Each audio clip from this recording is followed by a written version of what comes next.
Welcome in. It is day 10 of the Oceanic Resurrection Tournament. I'm your host, Hallow833, and we are at the finals of the losers bracket. Not the grand finals, that is tomorrow, but the finals of the losers bracket. Now, I am joined by the one and only Mercury Cast tonight. How are we going, Mercury?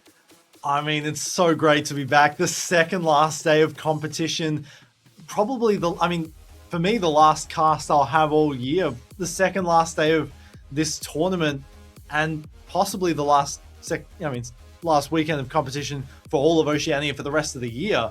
I mean, it's a big day, and I can't wait to get into it. I mean, obviously, you are prepped for the finals tomorrow, where we'll see our top two teams compete for an incredible prize pool. And we'll see whoever is going to get through. We'll see that tonight. I mean, this is going to be some good games. But first, a quick message from the sponsor of this tournament, Logitech G, who is supplying each of the main roster members of the winning team a red Pro X Superlight 2 SE. The Pro X Superlight SE is an iconic 60G pro gaming mouse designed with the world's top players and engineered to win. As well as the prize for the winning team, Logitech G is also giving away a white Pro X TKL Rapid keyboard to the person with the highest pick'em score. Thank you, Logitech G. Next, we're going to take a look at the current prize pool distribution, which sits at an incredibly healthy $2,420. And any donations will continue to be added onto this amount all the way up until tomorrow, which is the grand finale. In this games tonight, the most important games of all, we will be watching fatpizza and Team Capybara face off in a fearless best of three. And whoever wins this best of three will go on to the grand finale tomorrow night. And whoever loses will still take away the third place prize pool. Mercury, big names on this list. What are we looking for? What are you excited for tonight? I mean, you guys had an absolute banger of a series last night, right? Went all the way to 5 games with, of course, Rush Hour, I believe, Rush Hour taking that home at the end of it all, Violet's team. And now heading into this lower bracket, fatpizza. They didn't drop a game going into last night's series. This is going to be a little bit tough for Capybara, I feel, to overcome this challenge, right? They've got the experience. They've got the fearless draft experience on their side as well. It's going to be interesting to see if they can close it out.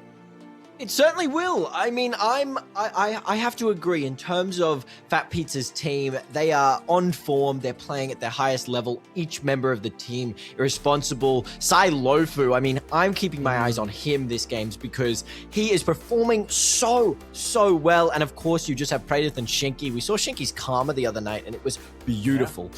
So Halo's team is really going to have to put on a good showing. To say the least, a really good showing. We're going to need the Super Asian at the top of his game. We're going to need Halo himself at the top of his game. But I think those two are just going to be banned out entirely.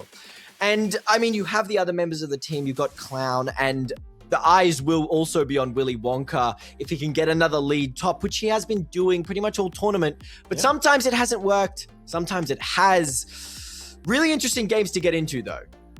Yeah, absolutely. And another thing to note as well, Rush Hour was the team that dropped Capybara to that lower bracket. Yes. If they can somehow take home this series, that is a hell of a revenge story at their disposal. And of course, the same thing for fatpizza as well. They just lost yesterday in an incredibly close series. Can they get this redemption here in the lower bracket to make their way all the way to those grand finals? That is the question. A lot is on the line today. Absolutely. A lot is on the line. Who do you think is feeling the most pressure on both teams? I mean, will it be the captains or maybe is it the other members? Is there anyone in particular that you think is probably maybe stressing out a little bit? A lot of the weight is on their shoulders. I think maybe Pradith a little bit. I think, yesterday could have been in their favor. Absolutely. If a few things went their way, it could have been them sitting, pretty in the grand finals. And it could have been Rush Hour dropped to that lower bracket. If in Pradith's mind, maybe this is like, if yesterday went slightly different, They were there, and now we are 2 games away from elimination, from going home in 3rd place after an incredible run here. No, it's got to be taxing at the very least. Absolutely. And he seemed confident the other night, but let's see how confident he is in this draft that we're about to get into right now. What bands are we looking out for? What bands are we looking out for, Mercury? Ended here for Capybara, focusing down the 80 carries for Praetus. We've seen that be the stock standard for all of these teams going up against him. Silofu has had some good performances, namely on that Victor as well. So yes, probably going to see that targeted. I'm not sure what else. They're probably going to focus on that, and yeah, just taking away the Super Asians champion pool, starting off with this Wukong. That Wukong, I mean, you know, we saw in the tournament, you cannot allow the Super Wukong in, because if he's allowed on his most comforting pick, he will dominate a game. He will really just take over a game to the highest form. And just as you predicted, that Unara ban for Praedyth. Wonder if we'll get a bit of a repeat. That's going to keep going. Pretty lethal for a lot of these 80 carries over the course of this tournament. Expecting from this second ban, I mean, a lot of options still open. It will be that Mbessa taking that away from the top, but also from the jungle. We've seen that flexed a few times in this series, in this tournament rather, at large. And yeah, for Capybara, probably just going to continue to thin this champion pool. They've seen Praedyth's Lucian. Probably going to give them nightmares if they leave it open again. And there's the Karma away from Shinky's like you mentioned. Yeah, we saw that the other night, and it was, I hate to say this, it was like a small dormouse, which has a huge impact. He was silently shielding and speeding and doing so much that just went unnoticed. And you could see it on the enemy team that they weren't really paying attention to how much this Karma was doing. And it was only sort of after a deeper dive and a sort of takeaway look at just how much of an impact Shinky has. We get the J-Span as well. Yeah, take that away from Halo as well in the mid lane can be a bit of a flex pick. And now for the last ban here for Capybara, they haven't really reduced this champion pool too much in the bot lane. As I say, there is the Xayah away from Praedyth, another one of his comfort picks. So now fatpizza, they got the first on the board. Probably going to lock in this 80 carry, you'd have to imagine, and just get that sorted and figure out the rest of the team. Is never mind King on another one of these, you know, aggressive bruiser conqueror junglers. It's the Vi this time. Yeah, and something last night, we saw this Vi just constantly get banned over, I believe, all 5 games. And so he just, there's a moment to grab it, you're gonna grab it, and it's taken away immediately into the Xin Zhao. How does that matchup usually go? I mean, I'm not too much of a jungler nowadays, but I would imagine probably Vi, right? With the long range of that Q, with the auto attack reset, you probably get that armor shred really early. But I'm not entirely sure. But there is the Orianna that's paired with that Xin Zhao. That's going to be a menace in those team fights. Halo's Orianna, yeah, I'm liking how much we've gotten so much Orianna throughout this tournament, and we've been seeing 2 differing sides. We've been seeing the more aggressive side and the more sort of tankier side, going that rower build. And Halo, who plays a very aggressive mid lane, you know, seen as Azir. The Orianna pick, I'm hoping that we get that same aggressiveness out of it, as we're going to get Praedyth Kai'Sa. They have so much dive potential here. It's probably, I mean, they're probably going to lock this up with like an Alistar or a Nautilus or something like that, with the Akali as well. So we're going to have to say goodbye to any hopes for a Blackfire Torch game for this Orianna. It's going straight to Roa. Yep. We've got such a get in there team, but once you're in there, it's hard to get out. So if we can get a bit of peel, like a Poppy, taking that anti-dash potential here, Mucci is going to be, you know, sitting happy and laughing with that pick. I mean, especially you kind of have to go something engage as the Rakan is banned away. Maybe the Leona, if you're looking like it, probably something like Alistar or the Nautilus. And that lockdown is going to be so incredibly valuable in this. Now let's see what fatpizza chooses for this band. No 80 carries yet, so they can continue to spin that pool if they wish. Will be the Seraphine, anticipating some kind of perhaps AP carry. Yeah, maybe an APC. It seems a little bit odd, as you're already having Halo on this Orianna in the mid lane. There's the Nautilus. Oh, it could be Poppy Top, of course. Yeah. Willy Wonka on the Poppy Top. I feel like he would probably pick a more aggressive pick, but his champ pool is so varied. He definitely has Poppy memorized in the bank. Last ban, Draven, Clown's Draven. Not going to be given away for free there. Yeah, I mean, that's a pretty solid lane counter to that Kai'Sa as well, so makes sense banning that one away. We'll have to see what Clown chooses to go for in this. Do they leave? I mean, you got to pick the AD carry here, right? You've got to absolutely leave top open for this counter pick, and there is the Sivir. So the Spell Shield as well, they have a lot of anti-dive potential here. It's going to be very hard for Silofu and Irresponsible to get their ults off in these fights. Yeah, fatpizza has really sort of given away the idea for their comp by just locking these 3 get in there champions, these engaged champions that we can be countered pretty easily. I mean, Poppy Sivir is such a stop to anything they want to try, as we're going to get the Cassante top lane countered by Willy Wonka here. Unless it's Poppy top. Yeah, I mean, we'll have to see. It's probably going to go Poppy in that bot lane as well. Oh, never mind. It's going to be the Braum Sivir lock in. Wow.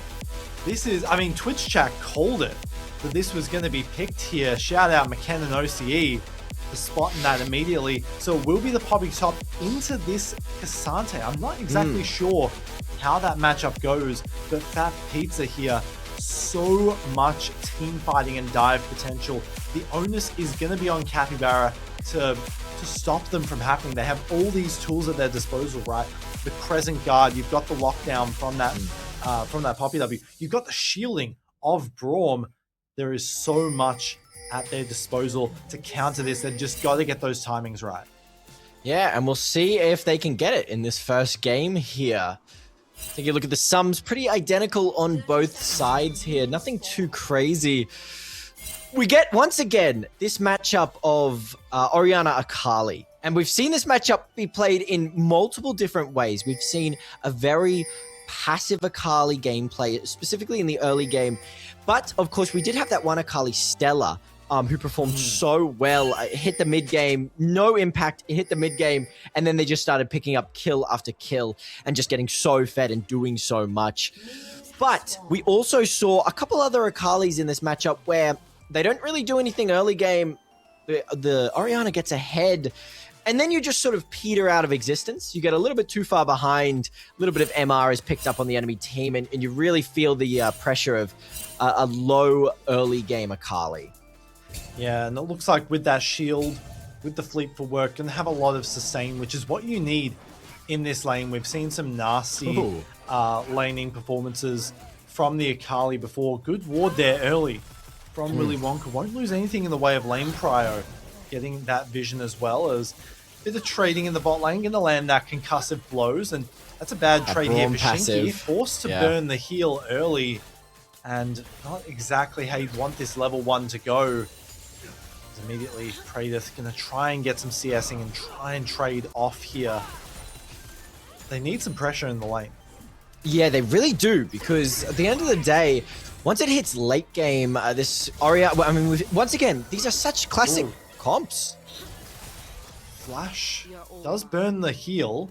At the very least, was trying to get that headbutt pulverize potentially back in towards Praedyth to start stacking that plasma, but just didn't have the angle quite right there. So it is 2 summoners down for the support here, but does have that Hex Flash available. You've got that open for you, so they get a little bit of a deep ward there, but how do you get back to lane now? You have to walk the long way, you can't ego this. Good proc on the plasma, but it is largely negated. These bot laners just trading love taps back and forth, trying to see if they can score some early first bloods towards the feats of strength. Probably one of the last tournaments here. Never mind, in the top lane, Willy Wonka. A solo pulled kill. A mystery out of a hat.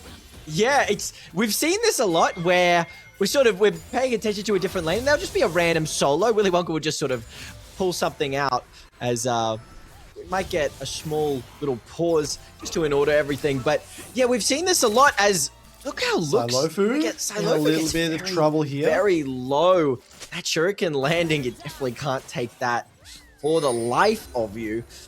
How's this game going so far, do you think, Mercury? It looks like we have a little bit of a pause there. I mean, Capybara is... They got such a draft gap in this game, right? They immediately recognized in that first wave that this was going to be a heavy engage comp, and they said, all right, bet, we're going to completely throw everything into countering this, right? We've got the Orianna that can play super safe with the Roa and with the... I mean, it's not just Roa, right? Because you build Seraph as well for that massive shield. You build Zhonya's third for that invulnerability as well. It is incredibly hard to deal with this Orianna. And then you've got the Crescent Guard, right? Then you've got the Poppy CC and the knockback, right? You've got the Sivir spell shield. You've got everything that Braum does. You cannot dive onto this team unless they completely misplay every single mechanical capability they have. Yeah, do you think maybe there was a bit of an overplaying of their hand by revealing their game comp with that Vi lock into Kai'Sa? I mean, Capybara has to be so aware of their main plan of what they're going to do, and so they just open themselves up to being countered as much. Do you think that was, I mean, obvious? Yeah, I think this is top down from Halo, just saying, you know, let's stick to the fundamentals. Let's focus on just completely countering their playstyle, taking away these picks. There are some solid picks here in this first game. This is in Fearless now, right? Yes. So all of these picks won't be going forward in the rest of this series. So taking away some heaters like Praedyth's Kai'Sa could be very good for them going further in towards this series. Oh, and we can see this solo. Another trade, this time again. It looks like, yeah, let's see how this solo happened. Heads back, and Irresponsible so close to laying, but just not level 3. Oh my god. And not playing around. That Poppy damage is Isn't it deceptive. absurd? Isn't it absurd? It deals max health damage as well, so you've really got to play around that. And Irresponsible, just sort of living up to the name there, not being diligent in that lane. As we'll see how this mid lane got to how it did. There's a bit of a trade. This Scorch early game as well. Look at that. Incredible. FaZe Rush, he can just stay right on Silofu there, and Silofu cannot take that shuriken for the life of him. But in terms of this top lane matchup, we've seen it before. The moment Willy Wonka gets this lead, it is going to be constant. The pressure is going to be constant, and it's just going to keep rolling and rolling and rolling and make it harder for Irresponsible to play, even on this K'Sante pick. Double Scuttle going to be secured by the Super Asian. We'll have to see how the rest of this goes. Pushed back, no room to flash here.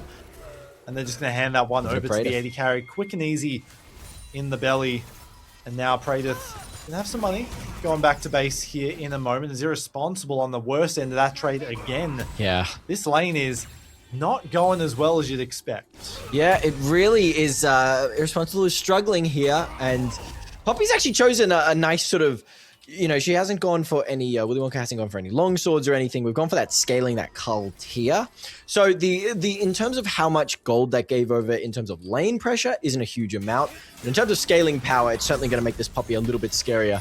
Late game as Willy Wonka is just diving the tower for a plate. Oh my god, no shot. Stop the Pathmaker as well. That is a brutal combo there. And Irresponsible forced back. Willy Wonka still has the flash, so the dive potential is here. I mean, tower shot, maybe not. As King towards the top side now, might be baiting him in, but has the vision off towards the side, doesn't have a whole lot of mana to go with. Willy Wonka, maybe a bit of an Icarus play here. Can the trade back happen? Ooh. Gets the flash, gets the kill, and overall, you'd call that work. Yeah, absolutely. I mean, at the same time, an entire wave lost to Irresponsible there. XP is up on Willy Wonka, who is about to hit 6, and you're going to be a level behind now. Doran's blade starting to cull. Yeah. This is like lethality Poppy throwbacks here. Is now true disaster building for probably this top towards lane. that Fimbulwinter first. You have to imagine big chunk of damage in the bot lane. On towards Clown, the Plasma is stacking, the Flash is there, and Praedyth could be in a bit of trouble now. Muchi looking for the combo. Blade not going to hit in return. It has to run to Super Asian. Wind becomes lightning, has the Flash as well. Shinky probably going to fall on down.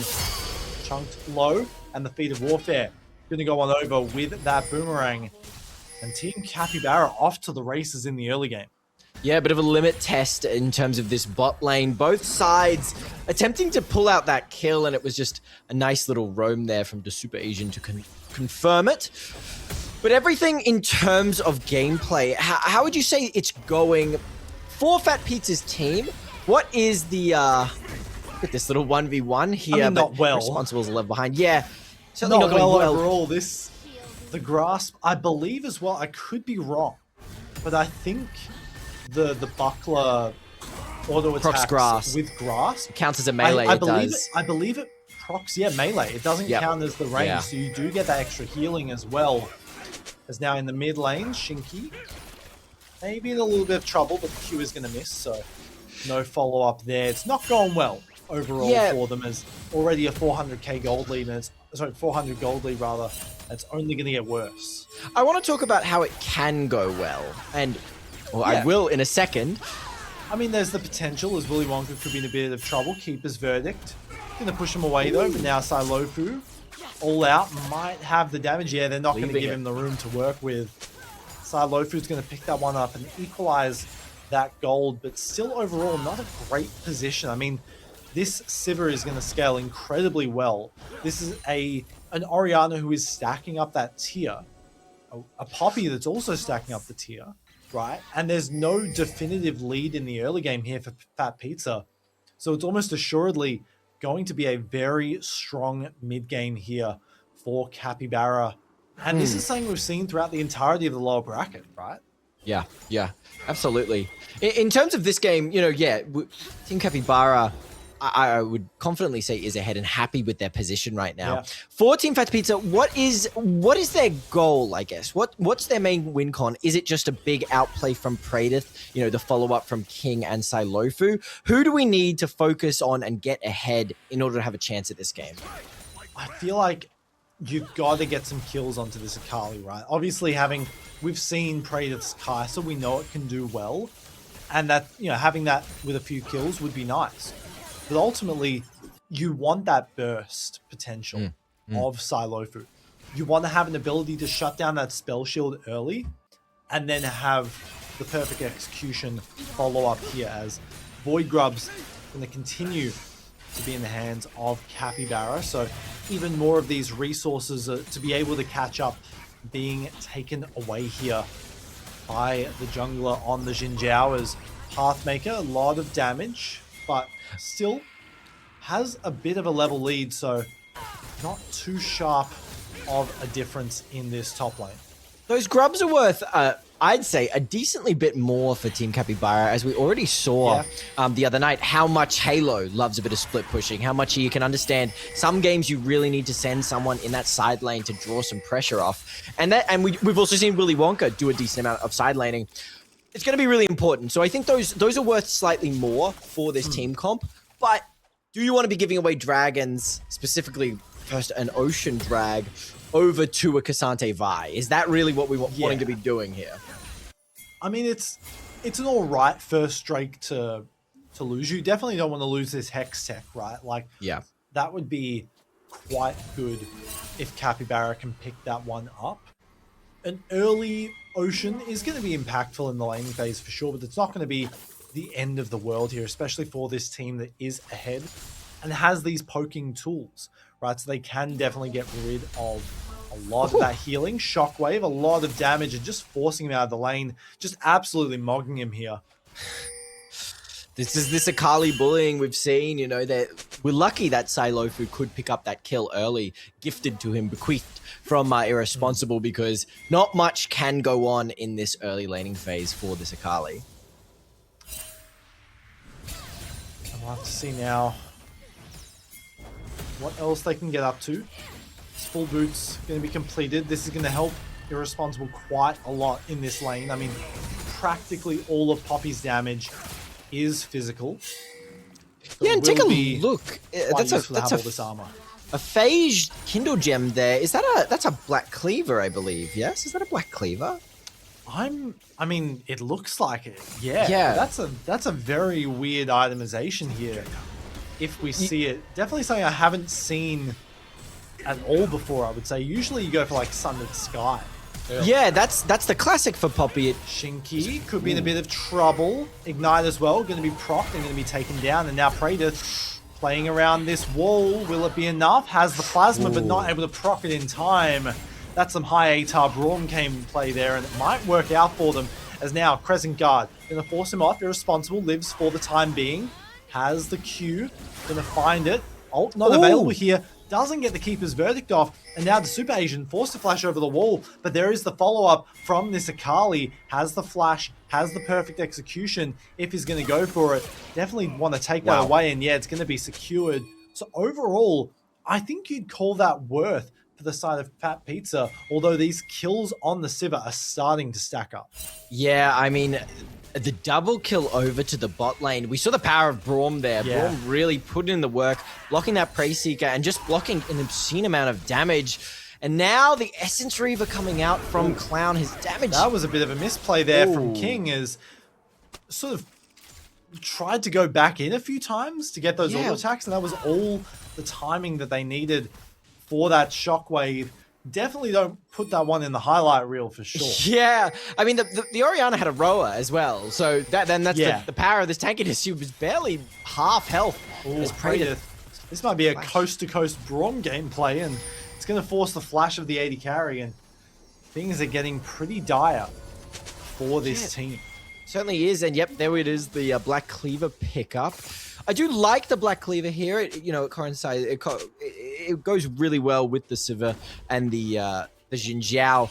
And we are going to be focusing. I mean, Poppy is understandable. Going to be in each and every one of these team fights to shut down these dashes. It's a bit of a questionable first item because it makes your laning phase a touch bit harder. Without that natural sustain, it makes it a little bit difficult, especially with this Cassante probably picking up an item sometime soon. It's also, with Black Cleaver, you sort of want it on characters who can get a lot of those procs in early to burn through that armor as fast as possible. Poppy doesn't really have that in the same way that champions like the Mbessa or even the Xin Zhao have, right? Where they can easily get that all of those stacks as soon as possible. Very interesting. Yeah, we'll call it interesting itemization here for the Poppy, but doing pretty well in this solo lane with this weird bruisery build. So we'll have to see how it worked out. Yeah, and with these culls almost online as well, they'll get a nice boost to gold, and they'll probably finish off the Sundered Sky then. Oh, Shinky with that Q knows that they have no vision in the bush, and Shinky gonna go in even further. The Killer Instinct chunking it down, and there's no shield this time. A huge shutdown and a double kill secured for the Kai'Sa. 3-1 with the Kraken Slayer. This is going to be a lethal carry going into the mid game.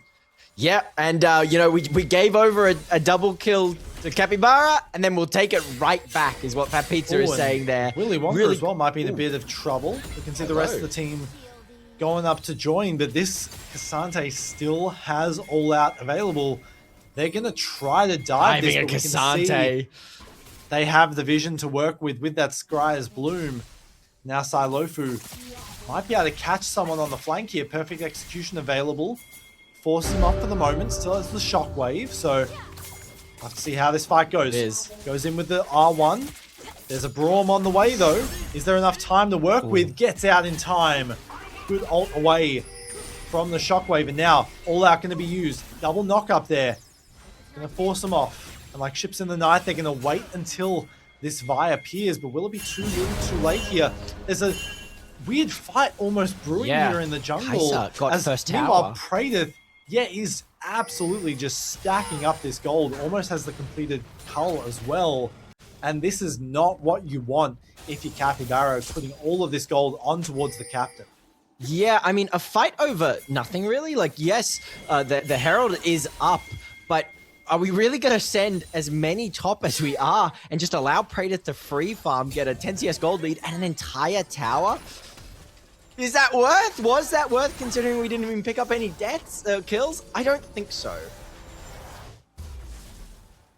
Yeah, we'll have to see for sure. And I mean, look at this already. That's halfway towards a Ginsu's 6,000 gold already. I mean, we saw that lead that the Sivir was able to accrue in the early game. That's been completely erased. Gold is back to neutral here. It's going to be interesting heading into this mid game here. They have the objective lead. Right? They've got the Hextech Dragon as well. Praedyth is level 10 on this Kai'Sa. And the Dragon is 3 minutes away. They don't have a whole lot of time to get this Sivir to a point where she can actually contest in these fights.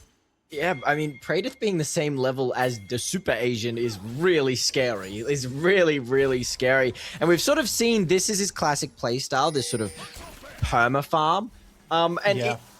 Honestly, I do have to say it hasn't worked out too well in the games that he's been more proactive and looking for ganks, looking for dives. It has gone really well for him, and this game we haven't really seen a huge amount of action from him yet. Going to be a fight around the Herald, it seems. Shinky still has the shield available, has the angle to work with. Big Q over the wall, and now, hang on a moment, Halo, the captain, they've recognized that they're going to go all in. Big knock up, gonna chain the CC, and there's the first kill. Keeper's Verdict sends one away. We'll look at Praedyth, free hitting for the moment, same as Cloud. Gonna be the shutdown, gonna be secured. King falls, and Cloud could be in a lot of trouble. The killing spree picked up for Praedyth. Still had the ult, was gonna go for that, for the one fight all the same for fatpizza. I mean, that goes in the way of, that really goes in the way of fatpizza there. Yes, you lost your Vi, but more kills on Praedyth is certainly appreciated. And this is still a tanky. Willy Wonka could be in a bit of trouble. The flash going to connect. The final plasma shot will do it. A rampage for this Kai'Sa, and they are cleaning up the top side of the map here. Silofu going to force him up. Another TP, and this isn't what you want to be, just Muchi. Tanking the tower for the moment, though, irresponsible. Could be dead here. Never mind. Gets the extra shield. That was a little bit close. As the Super Asian. Yeah, nah, this isn't a situation. Oh, God, the Super Asian. Just completely surrounding Halo. The backup is a little bit too late. They're going to find another kill. And they are just hand-feeding every single bit of gold to this Kai'Sa. And even Shinky will get away with his life. The cow lives. Oh, it Halo. Still goes. No. Oh no, my flew God. too close to the sun once again, and Clown might not even be able to find another kill. The shielding is clean. This is 8 kills on the Kai'Sa at 18 minutes.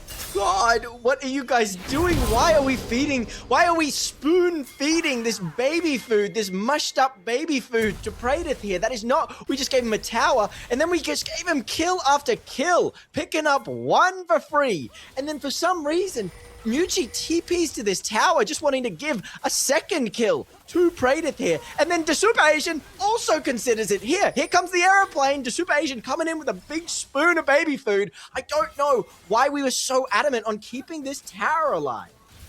I have no clue either. They threw away any chance of contesting this Rift Herald here on the back of some, let's be honest, some pretty abysmal misplays here, some low ATAR gameplay, and now that could be the entire game completely gone. They had such a strong early game. If only they stuck to those fundamentals and stuck to that strategy of just playing around this, they could have set themselves up for a pretty good position heading in towards the rest of this series. Keeper's Verdict going to stop the all-out for now, and Willy Wonka will escape with the tower, but for how much longer will this game remain open is the question.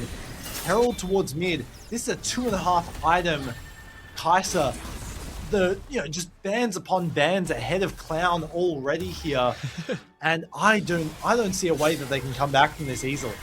I know, and the crazy thing is, I mean, we were talking about in draft, Capybara had such a picked draft to counter fatpizza's car. They absolutely did. But these weird little skirmishes, these weird little fights, I think the tipping point was the double kill into giving Praedyth bot lane first turret. And then this weird little Rift Herald fight that just went so bad, and then we're keeping the top lane turret alive. It's just disaster after disaster, and certainly not how you want to play this first game, as we're on 3 dragons looking for this Atakan. fatpizza's game is certainly looking good here. Yeah, I mean, just absolutely not recognizing their win conditions or even playing around it, right? There's got to be a lot of meditation and delving deep to figure out what exactly went wrong here. The calls to change everything in the middle of the game when it was going so well for them. Yeah. I have no words. I still can't truly understand. I mean, listen. I can't judge him, but I'm looking at this Poppy build. I'm seeing a Frozen Heart. I can't even. Don't really have many high-speed attackers though. Yeah, listen, Mercury. Here's the thing, right? It's not for the mana either. The brother's already got a tier. Why is he? I don't understand. Should have just gone for the Fimbulwinter, right? I feel like that would have been such a better investment of that gold. With the Negatron cloak, not even gonna go for it third, it seems. Cannon. Rest in peace, that cannon. This itemization needs to be studied. Yeah, I mean, and even if it was specifically to counter Praedyth, it's already so visible that Praedyth is going for a hybrid Kaiser build, the classic Kaiser build. He's already got the Nashes. He's already at 3 items. You can see the Nashes. Oh, hang on a moment. Cassante gameplay gets the all out, and over the wall, the shockwave is clean, but it's not going to be enough. Kill's going to go in the pocket of Irresponsible, his first of the game. And another time, Halo just gets caught out. The captain, this isn't what you want to see. Yeah, and I do have to agree with Twitch chat here. What is the Super Asian doing? Why are we so off this map? Why are we so focused on farming? We need to get into a position. We need to start helping the team because it is crumbling. Everything is crumbling. You're giving away so many objectives. And this lead that you did have is now completely gone. And I feel like, what can you really do as a Xin Zhao in this game to make any of these plays happen? You don't have the long-range engage of someone like a Vi, right? You don't have the straight-up damage of an assassin or of someone who is able to itemize better or even have some objectives in your pocket, right? You're in this sort of weird limbo position where you have to go for this Artican. Maybe this can be something that turns it around. Already down to 8k. They are chunking this far. Yeah, it's getting low. The TP coming in from both of these solo laners. Let's see how this goes. The Super Redemption's Smiter going to come on out. Zoning for the moment. Keeper's Verdict going to be blocked. Who's going to get the smite? The shutdown going to be secured. That will be Silotion falling down. And they do get the Artican, but the rest of the fight is not going to go in their favor. That's 2 kills. Killer Instinct on towards the backline. Clown immediately is going to drop on down. It's just down to Halo, and it won't be enough. That's a triple kill. That's 20 kills in the side of fatpizza, and they are running away with this game. Listen, Mercury, your opinion on the Atacon is clear that it is a bait objective, and I have to really agree with you there. I mean, yes, okay, we did confirm it. The Super Smite came through, but at the cost of your entire team. 77 health. That wasn't even. Yeah, it wasn't even a solid smite. It was a bum auto. It was just one auto. A good one nonetheless. But are you really wanting to trade this many kills, this much gold in the first game? Yeah, this is some super low ATAR gameplay here, I have to say. And now, Praedyth on an 11 bomb on this Kaiser. This is going to be brutal.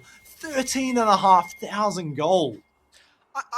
What can you do? I really don't know. The one thing I'm holding out hope for is a really big Orianna Shockwave, the Orianna ult combined with the Jhin Engage. That's the best thing we've got for Team Capybara. And maybe if we can get that 3.5 items. Yeah. That's an arm guard. Oh, God. Clown's 2.5 items. Oh, my God. This is... Praedyth's level 14, by the way. There is a 2-level lead over Clown and a 4-level lead over Mewtwo. The same level as a solo lane. That is absurd. Statistically, that shouldn't be likely. Shouldn't be possible, really.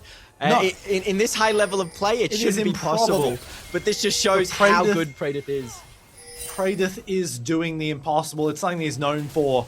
And now around this fight, Killer Instinct available. Has the Elixir as well, so these attacks are going to hit like an absolute truck. Spamming the Qs, rather the Ws, and now the fight goes in to Super Asian with the Crescent Guard. Keeper's Verdict off towards the side. Never mind.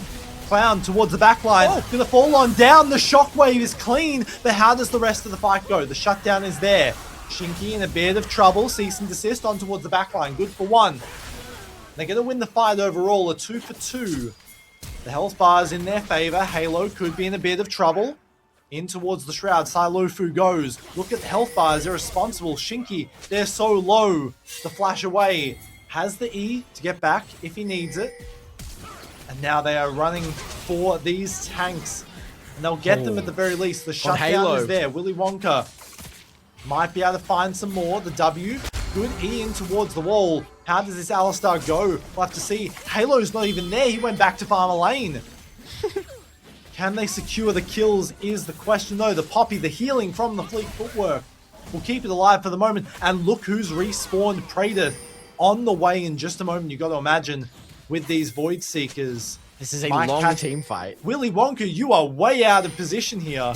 You got no flash, you got no ult, and you're just going to fall on down in the moment when Praetor lands this auto attack around this Baron fight, Dragon fight. You got to imagine. Flash there? Did Praetor just flash? Yeah, he did. He did. I see. I respect the attempt. But, the frozen heart!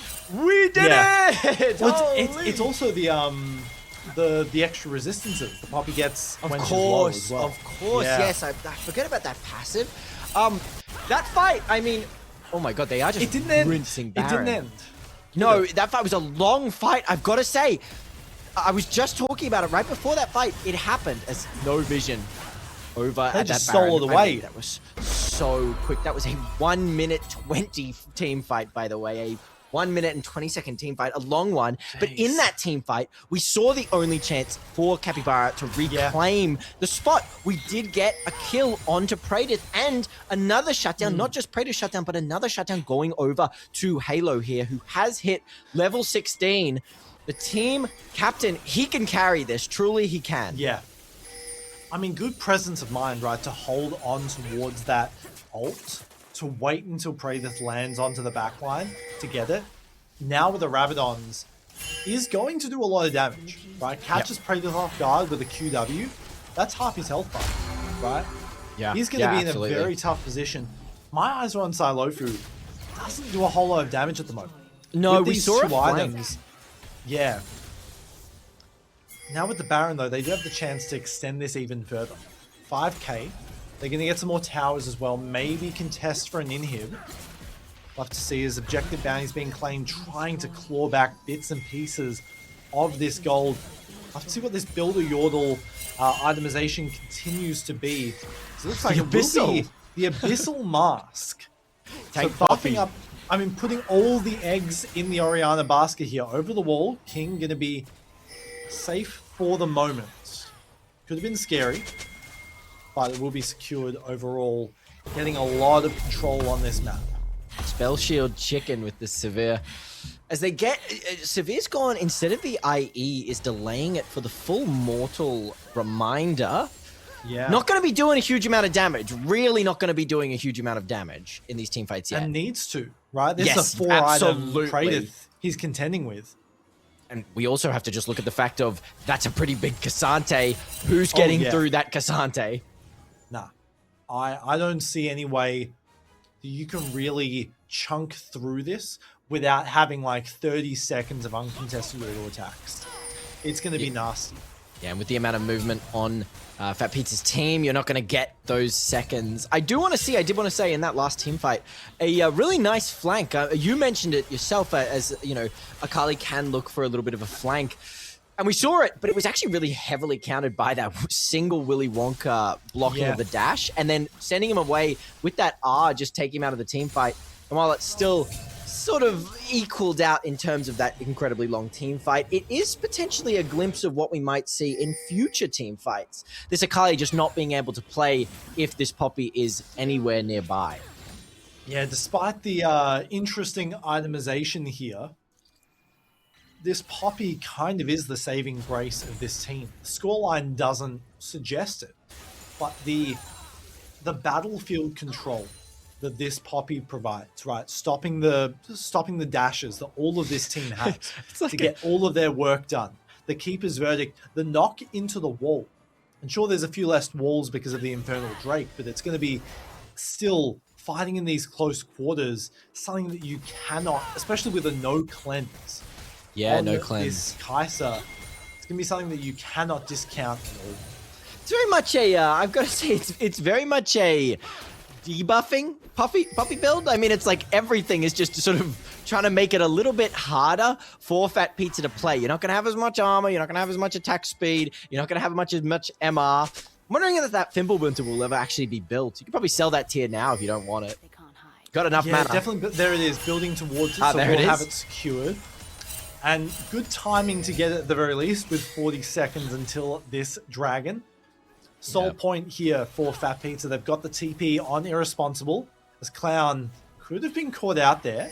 Another Void Seeker could land. That lands. Now Praedyth. Look at him walk up. You can see the killer instinct in his eyes. No shot that lands. Okay. Oh, the range of that is so deceptive. Isn't it absurd? As we see TP now, going to come on through from Halo. Silofu takes a little bit of damage. Can't underestimate the damage potential of this Poppy as well. Still doesn't have a whole lot of Magic Pen either. It's now take a look at that little bot lane. Half health. In. Look at this Poppy just half health. Could just land a solo kill. You got to imagine. Never mind. The chain CC is clean. Doesn't land the shockwave. And now Praedyth is free hitting on towards this Xin Zhao. And never mind, Muchi, good for one, trying to trade things back, keep his verdict, sends the Kai'Sa completely away.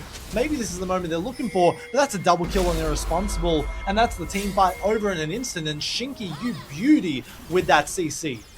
I mean, yeah, beautiful engage, just straight into a massive knock-up. Praedyth, Killer Instinct, right into the backline and blowing up Halo. What can you do? I think they might just try and end here. Infernal Soul in the pocket. Tried for something there, but the Dauntless presence is enough to keep him alive for the moment. One inhib down. They're going to look to take away every aspect of this map before this soul comes online. I want to ask if that Poppy was there. You know, Willy Wonka was 1v1ing Silofu just in that bot river. I think would that have stopped that engage? Would that potentially turnable then?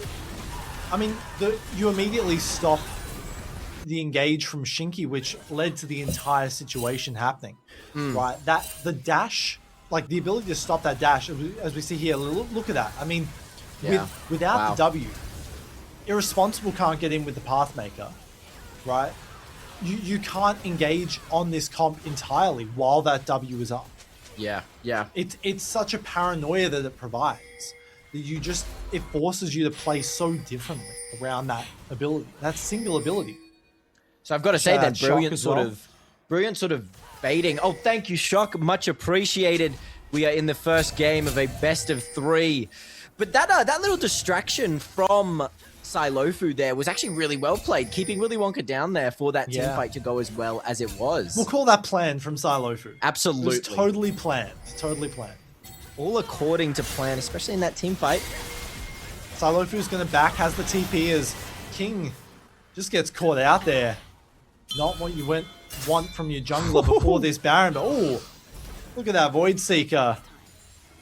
Empowered from this Infernal as well. Gets the block for one, but look at them. He's chunking, and they're it really is 3 chunking. Stacks of Plasma as well. He can just fire that off constantly. He has a blue buff as well. This magic damage is going to be insane. And maybe they can't even do this Baron. It's a risky Baron with the pressure from Praedyth. How do you actually keep going here? Although, I really say don't goodnight, know. Praedyth. Keeper's verdict sends Praedyth away, and that could be the moment they're looking for. 7k. They can't contest this. Maybe they can find something on the back end, but they're just going to give it up for free. And good presence of mind there from the Poppy to watch that angle. And that might give them the moment they're looking for. Gold is within 3k. Yeah, we saw really good restraint from Fat Pizza there. I mean, the fact that neither of them went in the moment Praedyth was sent out was really, really important because they would have lost that team fight. Because Praedyth is the backbone of damage. You know, if you're actually looking in terms of gold, Capybara has a really decent amount of gold on each of their laners compared to Fat Pizza's where Praedyth is just so stacked up. And still, this itemization from Silofu has the Rabadons, but isn't really a solid secondary carry at the moment. Right? Like you mentioned, all the eggs are sort of in Praedyth's basket. We'll have to see how things go as another tower going to be taken. 5 to 7, so taking bits and pieces away from Fat Pizza and trying to equalize this first game of the series. This is still the first game of the night. Yes, that's the crazy thing, of course. It's going to be a shame that we take out this Kai'Sa no matter however hang this on, game goes. caught Halo. out. Over the wall, Hex Flash forced to go into my God, Willy Wonka. huge Keeper's Verdict. Sends the carry away, but will it be enough is the question. Guardian Angel going to come on in. 3-man Shockwave. How is the follow-up though? We'll have to see. Super Agent in a little bit of trouble. Holds the W, but isn't enough to stop the second dash. And there's Silofu looking for more. Goes on in with the Shuriken Flip, looking for even more. Good flash away from Muchi, and now could be in a bit of trouble. This Shockwave over the side. Void Seeker gonna land, and maybe they just look for the end. There's only 2 left. Void Seeker lands. The sniper of Praedyth is true once more. 15 kills, looking for a 16th, you gotta imagine, and they're gonna look to try and close things out. It's just this Poppy, but just melts in the face of all 5. The ace is there, 31-15, and fatpizza, they strike first in the series. Wow, I mean, that is a confident first game from fatpizza. That was frankly absurd, the lead that Praedyth got there. And while there was a really, really brief moment, a flicker from Capybara that they could return it, that kick away from Willy Wonka there, getting Praedyth out of the fight, securing that Baron, certainly that's going good. But then a misstep from Halo, pushing up a little bit too far, and just because of how much gold was on Praedyth and how much damage he can output with these Prey Seekers and with these with all this damage, I mean, it was played beautifully by Praedyth. It really was. I mean, from start to finish. That is an absolute. I mean, and it was looking good for Capybara in that early game, right? They got the kills on towards Clown. They were winning in that top lane that no one really thought they would win, right? They were getting that early Void Grubs. Yep. But then they just took a few weird fights. Yeah. And it just flipped the entire game in favor of them. They weren't able to properly prioritize getting Praedyth down except for that one fight. And ultimately fatpizza just ran away with it. I mean, I think that the very first instance of where you can really look at what started to go wrong was giving Praedyth an entire bot tower, the first tower of the game, completely free, with trading absolutely nothing, not even getting the Rift Herald. I just think that just spelt doom, because we then started the ball rolling on these, as you said, weird fights, and just allowed him to get bigger and bigger and scarier and scarier. And he got like 5 kills in that extended fight in top lane. Of course, that strange, that strange, like the hill you're gonna die on. Tier 1, the TP in from the Braum, and then the super defender, he was defending it as well. It's just kill after kill, straight for Praedyth. A confusing bout, but of course, that is only the first game. You are gonna learn from that. You are gonna learn a lot from that, and I'm sure Halo's team is gonna think of a lot of different plans on how to play things. In terms of comps and drafts, I mean, starting that game, I much preferred Capybara's comp. I really did. I loved that draft, and we both said it. There was a draft gap going on there. There was so much more suited. And once again, we got a glimmer of that in team fights, but it just didn't matter when Praedyth is that big and that scary, really. Yeah, I mean, a glimmer of hope for Capybara is that there won't be a Kai'Sa open next game. Right, that's your one microcosm of hope there. All of these picks gonna go to the back burner. They're gonna have to come up with an entirely new draft. Maybe they can do some meditation, some internal review going in towards this second game. Their last possible chance in this tournament. Yeah, I mean, it's a best of 3, so this is the game you gotta care about. But you should stay caring, as we are gonna take a small break, but we will be right back as the game to decide it all happens. Stay tuned.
And we are back. We're back after that first banger of a game. I mean, wow.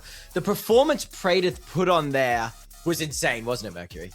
I mean, I'm getting word that we might see a rematch in the finals here based on the way that Praedyth was playing. That was brutal gameplay on the Kai'Sa. And I mean, this guy is such an incredible champion pool, right? It's not just the Kai'Sa, it's the Xayah, it's the Lucian we've seen earlier in the tournament, right? Give this guy an AD carry and he'll perform.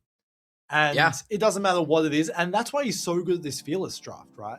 He's not just good at, you know, these few standard picks, the Yunara as well, getting banned away. He's drawing, you know, we saw earlier in this tournament, he was drawing 4 bans again. Yeah. It's crazy. Yeah, and I think he's putting on, you know, he said the other night, he just has to be more of himself. His team has to follow him up. And we really did see that in that team comp. Everyone was so just allowing Praedyth to play, saving those kills for him. And it worked a treat, didn't it? And I've got to say then, in terms of MVP for that game, Mercury, what are you thinking? I think it kind of has to be. Is it the obvious? Right. I think it kind of has to be, right? Everything from getting the presence of mind to stay bot and get that early tower and that the lead that accrued. Right, you pointed that out so much. Just the amount of gold that he was able to come into the next fight around the Rift Herald with all that in his back pocket and just say, "I'm just going to carry. You guys are going to die." Right? Yeah, and they couldn't do anything about it. Yeah, no, I agree completely. I'm on the same wavelength. I think MVP absolutely Praedyth for that game, but we'll see the draft for the next game right now. Champions are removed. It is Fearless, so there are some removed champions. And we're going to see how that takes into play and how that takes into effect. Not going to have access to that Orianna, which I always like. I like getting rid of that champion because I like seeing some interesting mid picks. I'm hoping to see Silofu's Ahri. I mean, it is a beautiful thing to see, beautiful thing to witness. And I really want to see it today as we get the first Yunara ban again for Praedyth. They had about 5 minutes to prepare to realize what went wrong. And I imagine they're going to stick with around about the same bans. Yunara, Jace to start things off. Again, probably just going to put everything into this AD carry pool. You got to imagine. I mean, there's no other way that you can really deal with it at this point. Shinky's Karma, another one of those good picks, but this is leaving a lot open here. Their backs against the wall. This could be their last game. I keep saying it, but we are in the weeds now, right? Yep. This is the very last chance they have. Yeah, and I want to... Oh, there goes Silofu's Oh, there you go. Ahri. I want to say, though, it must be tough for Team Halo, Team Capybara right now, because just consider this, Mercury. We just counted their comp and lost. What are you thinking? What are they thinking in their heads? We just got the poppy. We got everything to counter this specific guy, and he didn't not care. Even just countering their comp. It's using some of their best picks, right? The Xin Zhao is gone for the rest of the series. The Poppy, the Orianna, these picks are incredible in this format, and they're just gone like that, right? Azir to start things off, another one of Halo's good picks. So going to have a stable situation in the mid lane. There's no Akali to jump over the wall. We'll have to see how this goes. But usually he's banned out. They chose not to ban him out. And the Ahri gone as well, so doesn't have a whole lot to deal with in that situation. Praedyth, Lucian, here we go again. Locked in. Praedyth, Lucian, I mean, wow. It's going to be a good one already, and we get this Talia again. Now, we saw this Talia the other day.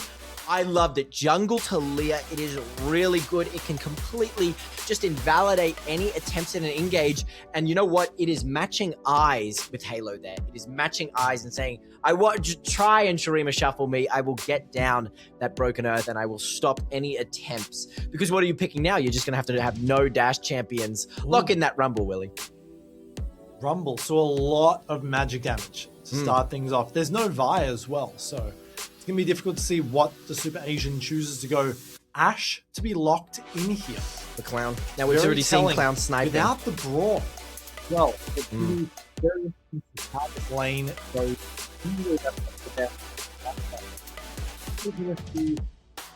Maybe something like this very fishy composition here from fatpizza to round things out.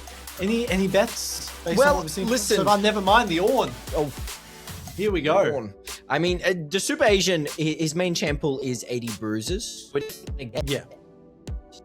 My best guess is a J4 potentially, a Yeah. Jarvan, Pretty or solid. yeah, I really do think he's probably going to lock in the J4 here. It goes really well with that Cataclysm combined with that Rumble ult.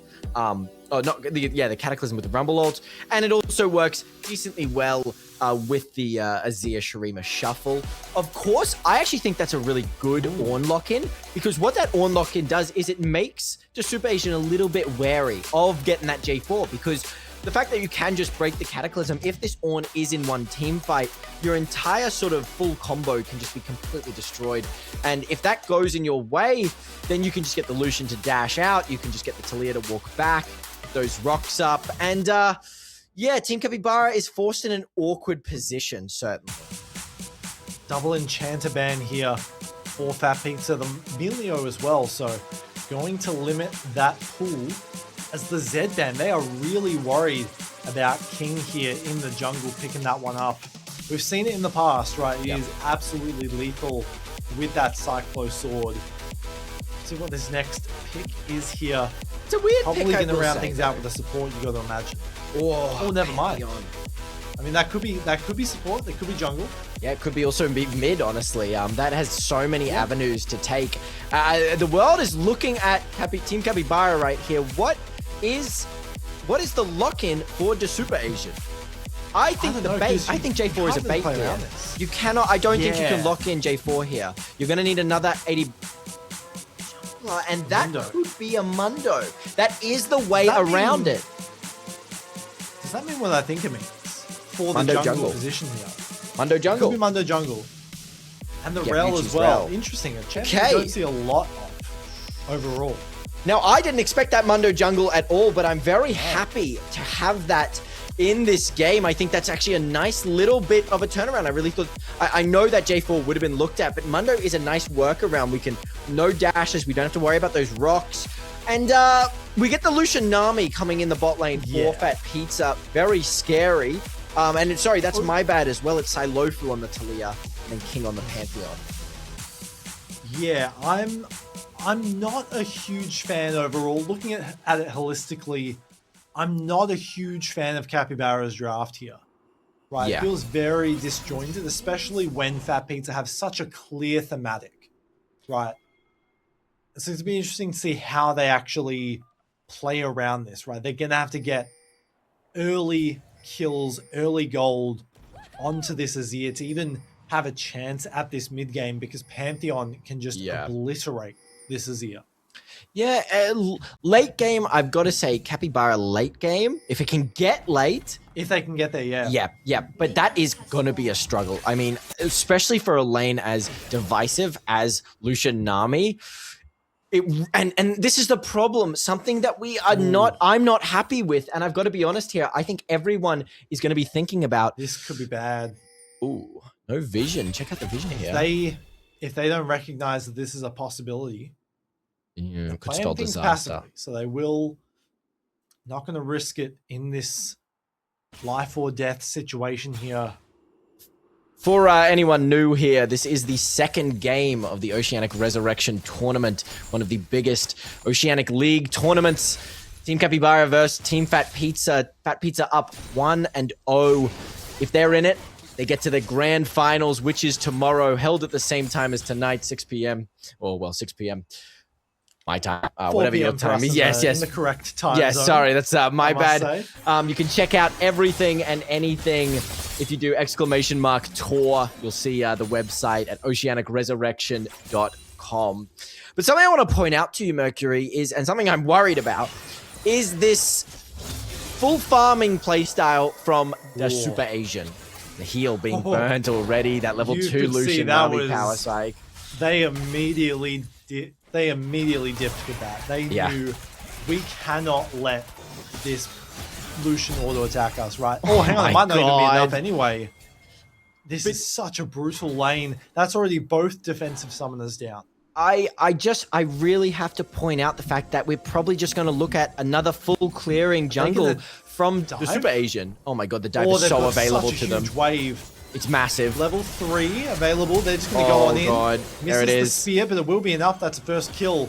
And there's no tower aggro onto this Pantheon as well. Clean in and out there. And they'll start things off easy. That is a beautiful dive. And once again, I mean, I'm gonna keep saying it because I really do think it's impacting this game so much. Amundo jungle is just going to be full clearing and is not going to be impacting the map for so long. Although, and but it's too early. Like this Mundo, I don't think is going to be able to get anything. Tried to get the execute. Gonna give the kill and the full experience. Okay. On over towards Mucci though, so not all lost out the back of that, but still overall a good turn for Capybara, something you want to see. Is that okay? I feel like fatpizza didn't have to execute to that rel there. Praedyth has both summoners up, and it's not a ghost Mundo, it's only a flash Mundo. One briefcase dodge would have been enough. With Clown on the way, with King nowhere near, I don't know if you can actually go for it though, that's the problem. True, Never mind, Willy Wonka could be in a bit of trouble, but no mana on this Ornn. It might not even be enough though. They've got the slow, there's no execute potential for this Rumble. It's going to be a kill on over towards the top laner. Solo kill at that. We've seen this before a couple times. Yeah. Willy Wonka gets a little bit confident and goes for like some strange proxy play or something like that. And he always finds himself on the short end of the stick. I would like to. Probably just got caught out. Doesn't have the flash anymore, so probably got caught and then didn't want to die the king, so just had to go that way. It's now Willy Wonka. Still about a 400 gold lead on the side of Capybara, but most of that is in the support.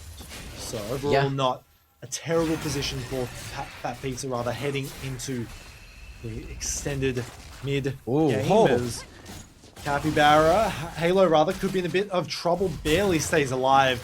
Last bit of mana to get out there, and I mean that's a law accurate matchup if ever I've seen one. Yes, certainly. I think in terms of Distribution getting this kill is actually really good. Is really good. So we can see how this little fight happened. Yeah, he was ganked by out, King flashed there. over the wall. Risky flash to make. I mean, yeah, you can buy time, but was pretty much thinking about maybe getting an execute, I imagine. But yeah, just not able to do it in that situation. That's a really bad position to put this Rumble in, especially with how strong and how prevalent on the map this Pantheon has been. We might see a full-on 3v3 in the bot lane now as there it big is. Chunk of damage. PTA not procced yet. There we go. Clown going to be incredibly low. Comet Spear going to claim it. Shoots it straight from the heavens. Now Mucci has to run away, but look at that damage. The slows as well. Another spear. Another spear. Maybe gets away. Comet Spear not going to land, and Praedyth not going to commit the flash to follow up there. So just one kill, but they will secure the feats of warfare.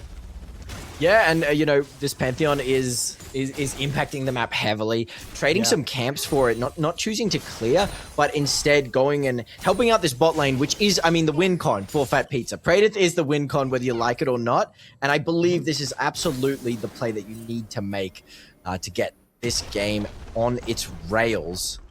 One play gone, though. Not even to say that the rest of this comp is bad or not. No, absolutely not. They are incredibly solid laners, right? Taliyah is it's going to be very hard for Taliyah to lose the game. Obviously, I say that now as we see Mucci heading towards mid lane as the streamer shuffle. I almost cast a curse it. Never mind. Hang on a moment. Maybe I did cast a curse it. But Shinky is there in time to save the day. Still have the heal available as well, so I've seen Mucci caught out now. Bubbles there, the knockback, the CC, the kill on over to this Taliyah. Things just went from bad to worse. I've got to point out, I think it's just such a silent, beautiful performance from Shinky in all of these games. He is a silent but powerful member, landing this bubble, although dive up top. Gonna land the ult. Maybe gets the CC to work with. Gets a few minions for his trouble. Oh no! Maybe the damage. Oh, that shield saved the day there. That's a lot committed. And on the other side of things, that's an early Mountain Dragon, which is only going to scale even better for this Ornn. Oh, hang on. Clown is a PCA sniper! Towards the mid lane. Lands the shot. Doesn't get the knockback in time, and Clown, he is more like Hitman 47 by the looks of things. I mean, we've Good seen it awareness throughout with the arrows. all of this tournament. He lands these arrows, like every single one gives him $1,000 in his bank account. He is so precision, Well, it might do. like precise with them. Yeah, I mean, this is if he wants to win this tournament, these are the arrows he needs to make, and he is landing so many of them. I can't wait to see the rest of this game just to see. I'm going to keep a little track of my head on how many. Look at this slow-mo here. I mean, I want it to be clear. Silofu was moving, pushed back into the arrow. I think even if he misses that, even if he walks forward, you think it connects there's still a lot of damage on this Azir. I don't know if he lives, right? It's a perfectly placed arrow because of the implication of if it hits, it's a guaranteed kill. If it misses, it puts you in a position for a guaranteed kill. Yeah, true. Absolutely true. I think as we're going to lose Grubs as well, so that's going to be trading Grubs and a Dragon with nothing in reverse. One objective away from the feats already, right? At 8 minutes, 9 minutes rather. We've got that coming up in 3.5. This Infernal Drake, you cannot afford to give it up. You need these items on board now. We see Leandri's on the way for this Rumble. Nash's Soup as well for this Azir. Lands the Streamer Shuffle, and now Siloku in a lot of trouble. That's another kill on this Emperor. It's going to be good for them heading in towards that mid-game. I mean, for that sort of signature champ of Halo getting double kill. Ooh, flash bubble. Yeah, we don't talk about that bubble. We don't talk about it. Well, that's the thing. We're silent. We're silent about it. Yeah. When plays don't work, doesn't matter. When they do work, credit where credit's due. I will say, I think getting these kills onto Halo is really going to make a change in this game. His Azir is traded. Maybe caught out here. Enchanted Crystal Arrow, the ult to come on in. Follow up. They're going to have to commit towards this.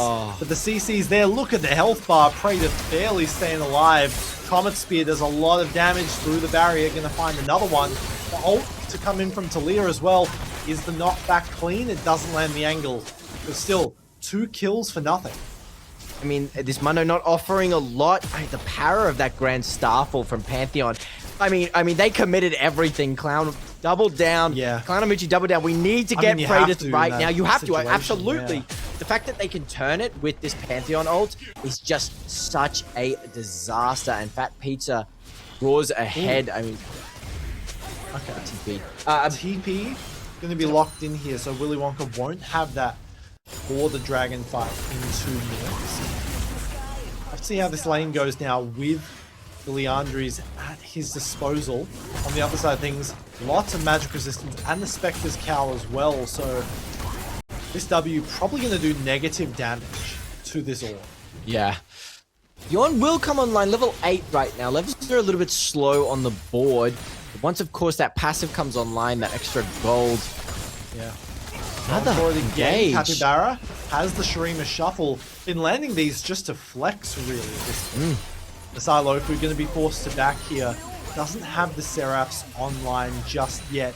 He's going to have to back, though, regardless. Yeah, and Fat Pizza still looking in a good position, even with this bit of one left. Willy Wonka, you forgot one.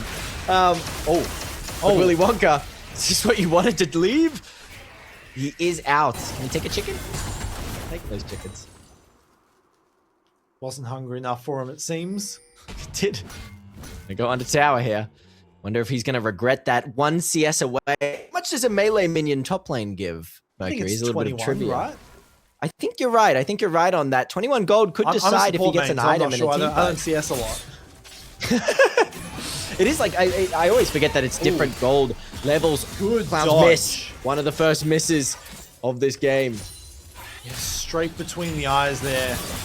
Now, lands the culling. Big damage. They don't know the Super Asians there just yet, but a briefcase landing will confirm it. They are pressuring towards this tower. No anti-heal just yet. So this Mundo, especially now that the ult is online, is going to be quite powerful indeed.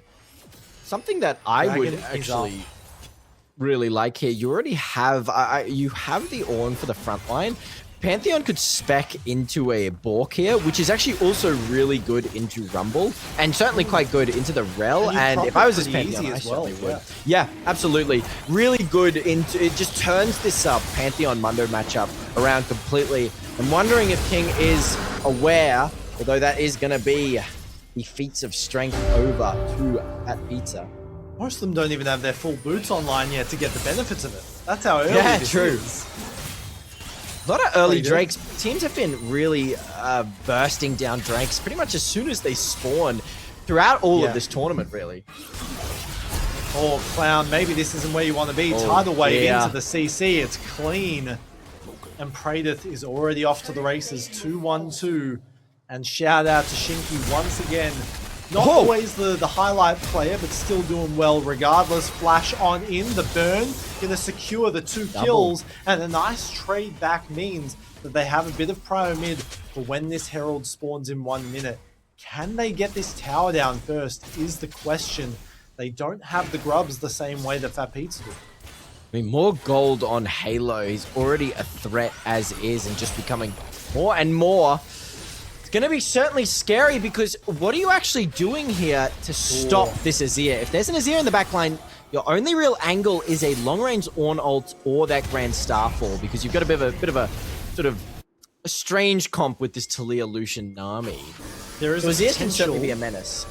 There is a potential counter to this powerful Azir. What is it? Let me cook for a moment. Please, I'm hearing you out. A 1.5 item Lucian who just got full tower gold. First tower gold. Okay. Yeah, you know what? You know what, Mercury? That is the solution to that. They let him get another tower. How does this keep occurring? He can't keep getting away with it. Bot? Why are we not playing bot? Why are we not just constantly re-ganking bot and putting more pressure onto Praedyth? That's going to be so much more gold in his pocket. Although there is still a 2k gold lead to Capybara. I worry though when it comes to these team fights, sure it's a 2k gold, but the invisible gold value of something like the Kanik Rooker and Magic Resist shield, when it comes to these fights, just the resistances that he'll have at his disposal, never mind, Praedyth got caught, gonna dash away in time, has the flash as well, in a lot of trouble, Super Asian forced to run for the hills. Now the culling does a lot of damage, in a bit of trouble, that's 2 kills for free, and they've done the correct thing in the fight. This is what you were sort of hoping for last game. They stick to the plan and it works out this time. They split the team fight. They force Praedyth to run to the hills, and they'll win it. That's a 4v5 team fight, actually. Yeah. That was very efficient, really well played from Yuchi. Found an engage and just decided to take it, and the follow-up was really good. We saw just that little Ash arrow coming through and adding a little bit more, and the flash away means King doesn't get that kill, doesn't get the Triumph proc, and just dies too quickly. So Praedyth doesn't have time to sort of rejoin this team fight. It was a good Ornn R because it slowed the Mundo down enough for Praedyth to get away. But then problem is you're owning Praedyth and you're leaving that Pantheon out to dry. Yeah, because you're spending all that time and energy from Praedyth running away there, right, to try and stay alive, you don't actually have the time to focus on the fight. It was huge there from Yuchi to find that angle. Won't have it this time around though, only has the Hex Flash available for this next fight. We'll have to see how well it goes. Rift Herald now in the pocket of the Super Asian. Flicker Blades completed for Praedyth. So going to be a bit stronger in these fights. Yeah, we're waiting on that third item. Once that third item for Lucian really comes in, that's when the damage skyrockets and you can start seeing just how good Praedyth is in terms of movement. But for now, you still don't want to, you're not going to want to go into them. This Ashe is quite decently behind. I mean, a full item behind Weaver's Wall. Let's see what this Ashe does. And the Starfall as well. They've found the angle, and Clown, no flash available. They time it perfectly. This is the power of the Taliyah Pantheon. Yeah, We've seen that combo since the rework happened, right? And it's just showcasing it here. Yeah, I mean, there's not much you can do when you're such an immobile ADC and you've just got 2 ultimates coming in. Nothing is available to you. It really isn't. And no cleanse as well means you just get, the moment that their Pantheon jumps on you, the Taliyah can follow up with that knock up, and you are absolutely dead to rights. Mundo's getting pretty big, in those though. late game fights as well, because of the point and click CC of the W, you can guarantee that seismic shot. And Yeah. any AD carry, any mid laner, even if this is a rower, Talia is going to just melt in the face of that damage. All the while, this Lucian is going to be free hit. Yeah, I will say though, the Talia's gone for the Seraphs first, and so their damage, especially, I do like it in terms of tankiness, but they're sacrificing a decent amount of damage, and you're only AP damage. So it's going to, well, of course you do also have the Ornn, but the majority of AP is coming from Silofu. And we're really going to need a step up of damage because this Mundo is getting tankier. This Mundo certainly is getting tankier. Isn't really at the peak yet in any regard, but he's getting tankier and is certainly getting scarier. Trade It's a little bit hard for the rest of the team, I think, though, to buy those resistances. Right? Yeah. Usually for this Rumble, you'd go for the third item Arm Guard, right, with the Zhonya's. But doesn't have that just yet. Yeah. Same as this Azir. No resistances, no defensive summoner spells. Can get burst down all the same. Even Rel, right, who has the locket, has the opposition as well. Has a lot at his disposal to stay alive. Another miss from Clown. It's just the level disadvantage means that this Lucian can just melt through all the same. That's all 3 outer towers gone for the side of Capybara. The gold is within 2k.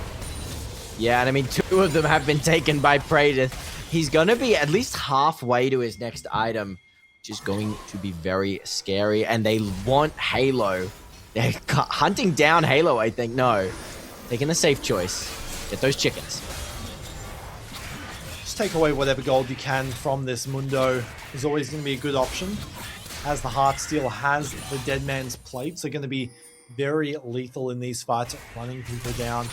I mean, we've all seen the empowered auto attack with the Heartsteel as well. Oh yeah. With that Dead Man's, is just going to melt through anyone. Oh, he yoinked it. Yeah. Greedy. The Super Asian, as they're going to start the Atakan low on vision here. 7th come on through. 6k. Is this a throw this time around as well? We'll have to see. Flashes on in, but it will be Muchi securing it. How does the rest of this fight go? Maelstrom, they're going to dive on in towards Praedyth. Does the Super Asian have the angle to work with? They're going to melt on through. The flash is there. It's a 1-for-1 trade, the 2-for-1 trade rather at the moment. Shinky, the next to fall. And overall, it's an even trade and they get the objective. I mean, I've got to say, he's farmed up. Mundo is online now. They're going to keep on going. Look at Halo in a bit of trouble.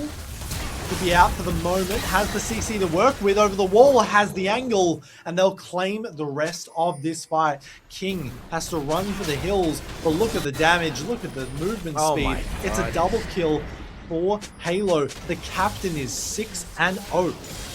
I mean, we let him have his Azir. Was that the right play? Did you need to ban out that Investor over Azir? Who knows? Because he is putting on a show, certainly, with it. And now this team comp is looking unstoppable for Capybara. It really is. I mean, the Mundo is completely online at 2 items. It's very hard to melt isn't, the Mundo, but I mean, it's practically, it can just be a 4v5 and you can still win. I mean, Willy Wonka's really putting out so much damage, going for that Imperial Mandate, which I actually love. Very cheap, but does get you that 3rd item and does do a surprisingly large amount of damage, especially onto the more tankier targets. We're getting into that Ornn and the like. And now the game's completely flipped on fatpizza's head. Yeah, Infinity Edge on the way for Praedyth, but just doesn't have the tools to melt through this Mundo as of yet. No one really does.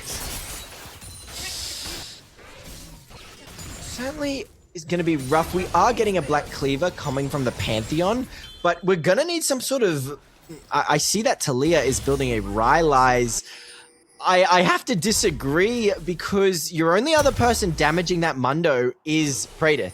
And he's not putting out enough damage yet. We're working our way towards the ID, but not just yet. So going this Rylai's, I mean, you're really doubling down on utility when you kind of need damage.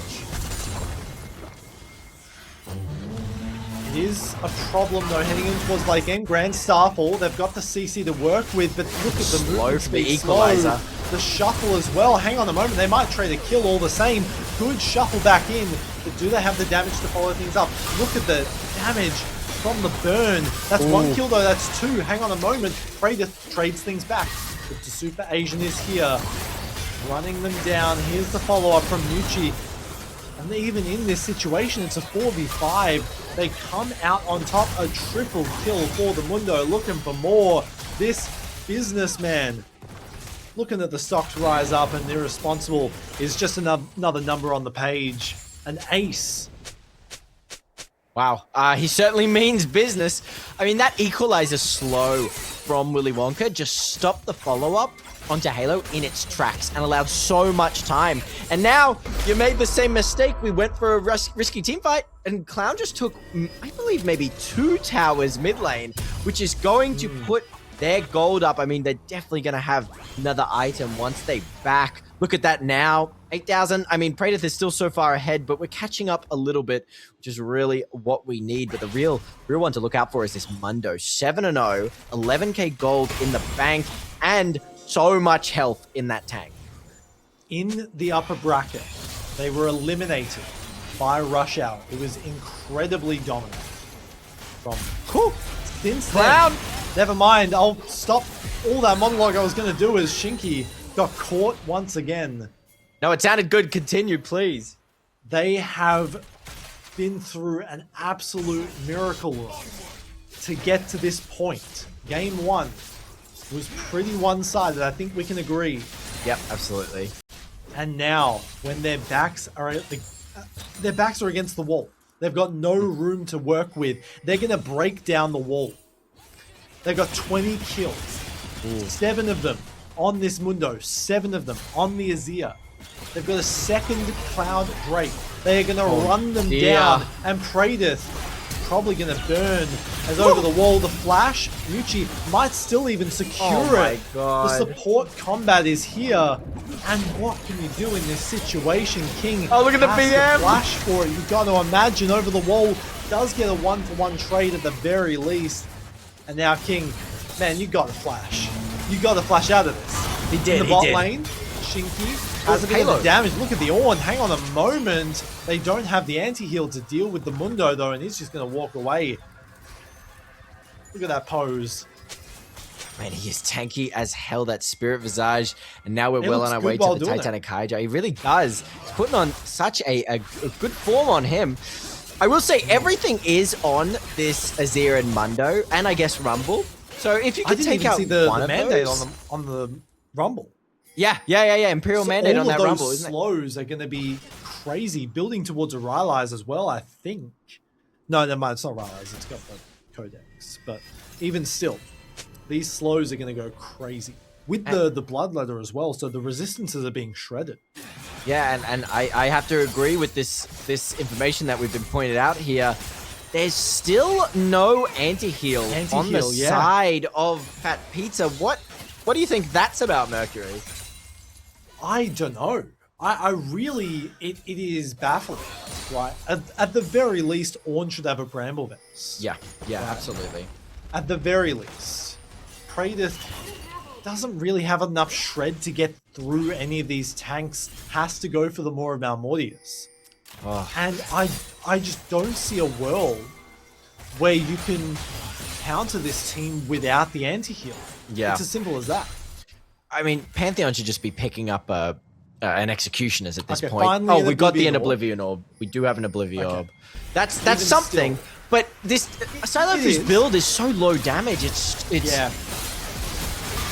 Irresponsible in a bit of trouble here. Look at this Mundo just running in for free. Big chunk of damage. Irresponsible might fall on down. Flashes in. And there's the kill. Looking for another one. Praedyth has to flee to the hills. And it's even not enough. Silofu, the last left standing. They dominantly take this game. And they're going to equalize this series. Yeah, I mean, wow. I think this Mundo pick brilliant. I thought it would. Yeah. I thought it would maybe be the downfall in terms of, with such an aggressive comp, specifically this Pantheon, Fat Pizza could have just taken away with the game. But Capybara held on, got the kills where it mattered, and I mean, power farm to victory, baby, to super power farm. That's gonna be a 1-1. One game away from securing a berth into the grand finals, and they could be facing elimination at third. fatpizza, they have to rethink things going into this game 3, because I have no clue what their plan was that game. Yeah, I mean, it just got a bit messy. I think in drafting and in itemization, we just lost track of how we can deal with this enemy comp. I mean, in terms of that Mundo pick being so goated, we brought in Worlds. There's just situations where if your comp is so a bit early focused, you know, your ADC doesn't have real sustained damage, you can't get through it. And with no burn items, no Blackfire, no Leandries on that Talia, and your top laner, Ornn's not really a damage dealer. I mean, that's just a basic tank. Pantheon more of a going for that bruiser build, but you can't bruiser Mundo. I mean, they just couldn't deal with it. They really couldn't. At the end of the day, though, we got one more game to decide it all. Who would have thought coming into today that it would be as close as it is? I think most people had it fatpizza as a 2-0 sweep, right? And after game 1, it was looking that way. Yeah. Right? I thought it was going to go that way, personally. Both these teams, 20 champions are gone. 30 if you count the bans they've got at their disposal as well. True. They have to reach deep into their back pockets to find something to tip the tide here. And I'm just super excited to get into it. Yeah, and I mean, I didn't predict this at all. I really didn't think it was going to go to a game 3, but I'm very happy that it did. And we're going to take a short break, but make sure you stay tuned for game 3, because if it's anything like these last 2, it is going to be a banger. So stay tuned.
And we're back. I mean, Mercury, we're here for game 3. The winners going on to the finals for tomorrow. And I hate to say Tell this, me all Mercury, about it. but I've got no idea who's going to win this. I truly No. don't. An amazing performance in the first game from Praetus and the rest of his team. But then a great performance from Halo's team. Who do you even have to win here? Who do you even have to win here, Mercury? I don't even know at this point. I mean, I guess nothing depends on draft this entire series because we can just throw it out the window. Yeah. So I don't even know what to even do. I'm confused. I am as well. I love it. truly am. I'm really in love, and because I think this game, it's funny because this game, in terms of the finals, is almost for these two teams more important than the finals because this really decides: are you going to have a chance at that top dog spot to choose? Say you're the best in OS, or are you just sitting, not sadly but happily, in third? So I think both teams are going to be stressing, and the Fearless is on the minds. We've got 20 champs taken away. That's going to be completely locked out. You've got to be really careful. You've got to be really stressed out, honestly, with how much stuff you have to think about and how much stuff is going on. I mean, what do you think is going through the minds right now of these teams? I mean, it's just got to be straight focused on this one more game. That's all you've got ahead of you. And then you move to the grand finals, a redemptive match for both of these teams who were knocked to the lower bracket by Rush Hour to face off against Violet's team. I mean, you couldn't write this story. You really couldn't. It is such a of course I've got the script writers in the back that have been working diligently to ensure that we get such a truly cinematic experience for TOR here. In game three, we've got a lot cut out of the plate. We've got some ADCs cut out, which is where Praetus really is going to shine, of course. Clown might struggle a bit. We've seen his Ashe so much, and now that Ashe is taken away, I'm personally wondering what we're going to get. But something as well to think about is the Super Asian's champ pool. He had to bring out the Mundo there, which I'm going to say was an amazing pick. I mean, he played perfectly. And so it does actually, I have to answer. I will answer this question, but first I want to raise this question to you. MVP for that game. Who do you got, Mercury? Oh, I mean, it's tough, right? Halo had some banger moments, especially in the early game, probably setting up the Super Asian to succeed, right? But I think, it has to be the flashiness of the Mundo, I think, for me. The business Mundo, I think it's got to go over to the Super MVP. I loved the performance. I was a doubter. I really was a doubter because I just thought that's full clearing playstyle wasn't going to work. But with Mundo Champion, it truly does. But we're not going to be able to get Mundo Champion anymore. Fearless is going to ban out a lot of champs. What are we going to see picked? What are we going to see picked? I don't know, but the real question is, are the lights too bright for both of these teams? Heading into this last game of the night, we'll have to see. They certainly crumble might under the pressure. I agree, they might be. I can barely see myself with just how good these games have been played. The Super Asian is never getting his Wukong. We're never going to see it. No, we're never. And Praetus never getting the Yunara either at this point. Some good bans, though. I mean, we do not want to allow these champs, these what they are these champions on the champions. Yeah. Something that is cleaned up a little bit is Halo has picked his Azir. So that Azir is out right now. So we are allowed an extra ban on the side of Team Capybara for what they want to use. Now, most likely it will go towards that Ambessa. In fact, I'm certain it's probably going to go towards that Ambessa. We do not want to give for sure that away. But I really do want to see how the Super Asian is going to play his champ pool because it's definitely going to be an AD bruiser. But we are running low. We don't have that Jin Jiao. We don't have that Vi. We don't have that Pantheon. G4, all eyes are on this. Maybe it's time to go to the Jarvan, at that point. I mean, I don't know what else you can go for. Maybe they pull out the Kane, something like that. We'll have to see. Halo's Syndra is going to be taken away, not the Silas. I mean, maybe we see Silas from Halo. That'd be pretty fun. the Mbessa, like you mentioned, immediately off the board. Yeah, and there really are a couple picks we could get.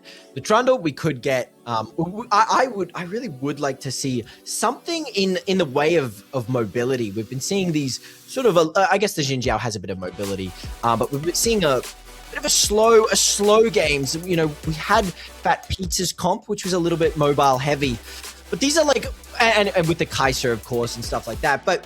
I'm hoping for some big flashy plays, at least for this last game, to send us off into the grand finale as we get the Nort lock-in for Shinky. Yeah. I mean, solid pick here, especially if you're going to be playing around Praedyth, which is what you have to do for this final game. Varus to be locked in, probably going to go for the lethality build the way used to, going to have so much poke potential. And I mean, that ult is going to completely shut down everything Nautilus wants to do. Yeah, I mean, it's a brilliant sort of first pick for the likes of Team Capybara here. Right into it, and we get it followed up with the Nico, Muchi's Nico. I mean, we've seen it at Worlds. We've seen how well this pick can go, the deceptive capabilities of this champion.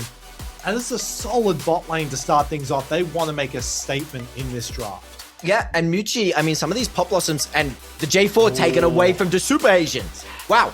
I think that's a really good amount of research done by fatpizza here. Of course, J4 is probably good for their comp, but I'm sure they're aware of how proficient the Super Asian is on this pick. So you are decreasing that champ pool. And I think once this third pick goes through, we might honestly use our second last bans to just cut it out completely. I think that would be a really good idea for the side of fatpizza as we get. And for sure, the Rakan is going to be banned here for Capybara. I mean, you have to, right? But look at this engage potential. They're going back to the tried and true classic here for fatpizza, and you love to see it. This is Praedyth's Xayah. This is a thing of nightmares for LCO 80 carries. As Aatrox. The last lock in here. The Super Aatrox! I believe that's the Super Aatrox. Ornn. There's no Cassante to deal with this pick. I think that's a jungle Aatrox. I truly am locked in on that being a jungle Aatrox, the Super Aatrox. I really think it might be. Because we have seen it once before. It didn't perform at the highest level that it could. But I'd love to give it a retry to get the Gwen ban. The Gwen ban, Willy Wonka's Gwen. Yeah, I mean, it also could be the Super Asians, right? Going into that Conqueror Bruiser playstyle. Still a little bit of ambiguity as to where this Aatrox will end up going. Silofu, once again, no Ari in sight. Yeah, and that's such a solid on the back burner. The Aurelia as well. So a bit of, maybe they do think that this could be the jungle. Yeah. It could also be a flex towards mid. I mean, Aurelia mid in towards these mages is very scary. Yeah, certainly. We'll see the picks here. The Rise. We get Halo on his Rise. Big Realm Warps incoming. Blind Rise. You're open to a counter pick here. Is that risky, Mercury? I think that's risky, surely. I mean, I have no clue why you would blind Rise. I mean, maybe it'll work, right? Lissandra, who picked up a lot of lockdown potential. Yeah, wow. Right, the Cataclysm into the Frozen Tomb. That's going to be nasty to deal with. The final pick here, the top laner for Irresponsible. Yeah, you the problem is, is, though, idea of what the draft will be. The Gragas. The great neutralizer. You've given Willy Wonka his counter pick, though. If he can take over, if he can pick something that can really switch up on this Gragas, because Aatrox, while that matchup is, you can outplay it on Aatrox. Once again, Gragas can just play safe and not really have to stress. So I'm wanting something with agency. I'm wanting something with intention. And what are we going to see? Waiting and seeing. Whoa. It will be the Viego, so it will be towards the jungle. One of the last remaining Conqueror champions here for the Super Asian. Gonna send the World Ender up to the top lane to deal with this Gragas. These drafts. These are we are nice. at the bottom I will say the bottom of the barrel because that sounds rude and demeaning towards these picks, but we're heading into the final vestiges of everything that they can pull together here for this final game. The lights are at their brightest. This is for a spot in the grand finals. It really is. This is the game on the line for these players. I mean, it decides. It also is just, this game has money on the line. It's not a chance to have money on the line. You get second, third, and the potential for first decided in this game. And we can already see these teams do not want to give it up lightly after that first immediate encounter in there. Just saying a bit of a how do you do. Yeah. What are the lanes to look out for, Mercury? What should we be keeping attention, our focuses on? I think mid lane's probably going to be pretty sleeper. Oh my god, overall, it is. Both these carriers just want to farm up. Spellbook Aatrox from Willy Wonka. Is interesting. What does that mean? What could that possibly mean? I have no idea. You give up no Conqueror, you give up no Grasp, you give up Electrocute. I don't know about this one, Willy Wonka. With money on the line, this is the game with money on the line. Is this the risk you want to take? You want to sacrifice that Conqueror? Yeah, such a powerful keystone. Sure. Yeah, that's going to be really interesting. I'm interested to see, maybe there'll be a huge exhaust or something. Huge hook from Shinky to start things off, and I think to answer your question, all eyes will be on this bot lane. Already, Summoner going to be used. Oh my god! The cleanse is available and it's going to be instantly burned to get rid of that ignite, and this lane is over. Yeah, I mean, that's a crazy hook from Shinky landing that still has flash. Yeah, he can still look. Level 2. Where's the junglers? Both top side. And they recognize that. They immediately back off towards that tower. They're going to have to take whatever farm they can get because this is going to be a rough lane. Something we should look at as well is this Varus, actually Lethal Tempo Varus, the on-hit Varus, which we've seen a little bit into the J4 to sort of, in the case that you ever do get engaged upon, you actually can fight him in the Cataclysm. But it certainly reduces your long-range capabilities because if we look at Team Capybara, they're a very short-range comp. I mean, everything is just all centered around your champion compared to fatpizza, who has access to a bit of Lissandra range. Look at the flash. Countered in trade. But look at Silofu's positioning. Has the flash as well over the side. Gonna land it. The flash, the snare is there. That's the first kill. Gonna find the reverberation, and Muchi is low. There's no follow-up to end things off. That is the deep ward Lissandra, the hidden technology on the early roam, and it pays off in dividends. I love it. A little Hallow Roam right there, level 3. Yes, you lose out on a little bit of XP, on a little bit of some minions, but getting that kill not just spells, puts you in a good way, but it actually puts bot lane in a really good way. They don't miss out on any XP. Look at that stacked wave. Not only that, that's a Dark Seal. Oh! 3 minutes. Holy! In the final game of the night, we are being treated to an absolute cinema experience here. Get the popcorn ready. I really love the confidence from Silofu. I mean, the backbone of the team is ready to scream. I hope that eventually turns into a Medjai's. Gragas low on mana, but J4 sniffing around. Double scuttle for the Viego feels illegal. Just to be able checking. To secure that. Yeah, it was confirmed there. Just checking. So this spell book here, it allows you to switch out summoner spells. Do you have to use after like 8 minutes? Only after 8 minutes, and they have to be used. You have to use so it, he has to flash to change that to ghost or something. Yes. Yeah. I think you have to use the summoner spell that you pick with your spellbook before you get your old one back. Meanwhile, nice flash to get that root. That's the first kill. An ignite off cooldown secures it. Clown incredibly low. Might find the trade, at the very least does. That's a second kill on towards Praedyth, and the feat's secured at 5 minutes on the dot.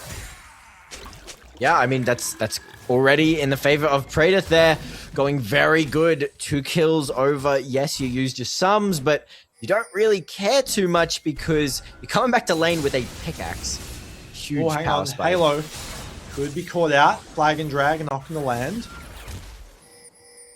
No follow-up for the moment, but we can see Mucci is in the corners looking for something. Still only level 3 though, so not exactly sure what you can do as the Nico at that point. You really need to get that 6 online. X-Flash mentioned. X-Flash over the wall. Shout out to the GOAT as now Halo forced to run for the hills.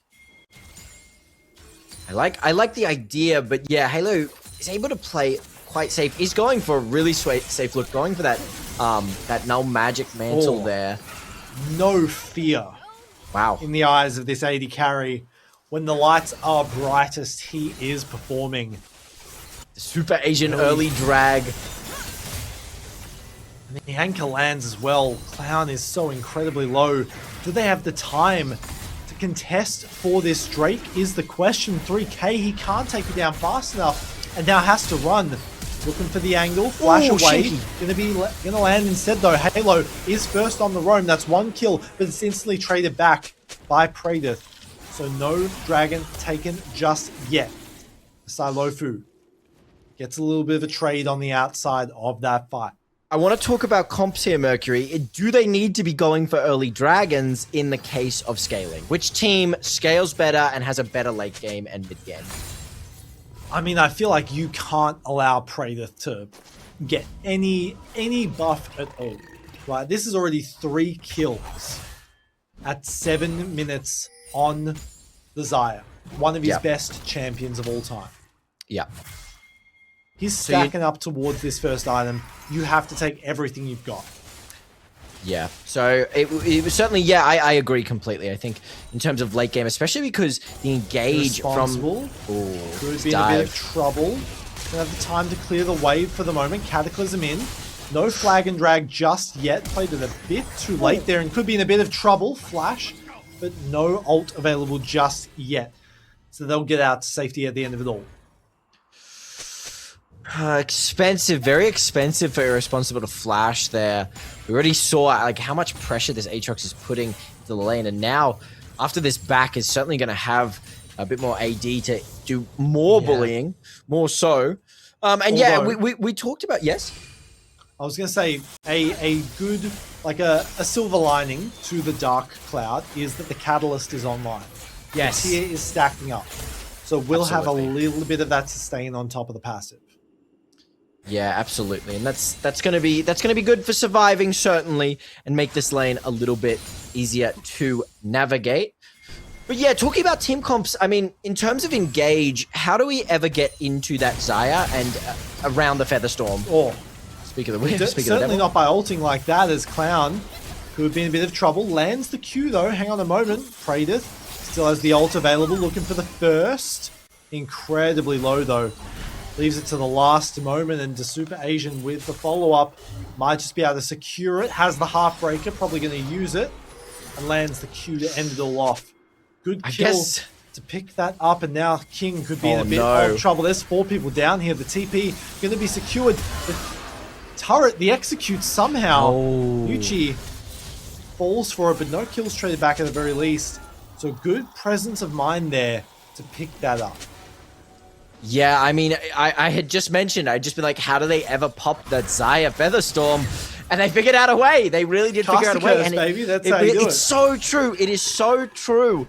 I can't believe the case of it. But it really is going in the way of Team Capybara now. Look at that gold lead. I mean, a hefty 2k, and we can see the individual gold. I mean, 2k ahead on this Viego, the Super Asian, who has been playing much more active, ganking a lot. I love to see, and you also have a decent amount of gold on Clown as well. Needs to get that Triforce online before anything major can happen though, and does have it now at 9.5 minutes. So very dangerous to go up against this Viego. Still not unkillable though, because Praedyth, despite not even having a full item yet, is very powerful. And then land on in, the CC chain is there and secures it with ease. King going to take that one away. Bit of a bad boy in the jungle there. And overall, though, a good, solid kill. And despite the Merc tread, which normally would be difficult for Lissandra to find any purchase, the Cataclysm completely negates it. Yeah, I think we saw like I something that I really think goes unnoticed a lot is this Lissandra passive. The frozen thralls, I believe they're called. Yeah, Can do so much, and if you just get 1 or 2 kills, they have a slow and they have that damage burst. Here comes the top lane fight. Let's see if the spellbook works in his favor. Does have the damage to work with though, and chunks him low, but flash available for the Aatrox potentially could go for the dive as Void Grub's going to be taken, spotted on a ward, and they can't go in as a result. Really? 4 down. That's a crazy amount of tempo you have to give up. And if you get this dive off top, there's the kill. Ooh. That is a really disastrous. Survives as well. Yeah, Willy Wonka survives, and Halo gets a plate mid. I mean, you sacrifice so much to get this roam bot, and now they're even further ahead. It's not looking good for the side of fatpizza, although Shinky's going to turn that with that hook. Depth charge as well, has the ult, and it's blocked instantly. Look at the pullback, the double kill secured, and Praedith, once again, you can never call out or eliminate this AD carry.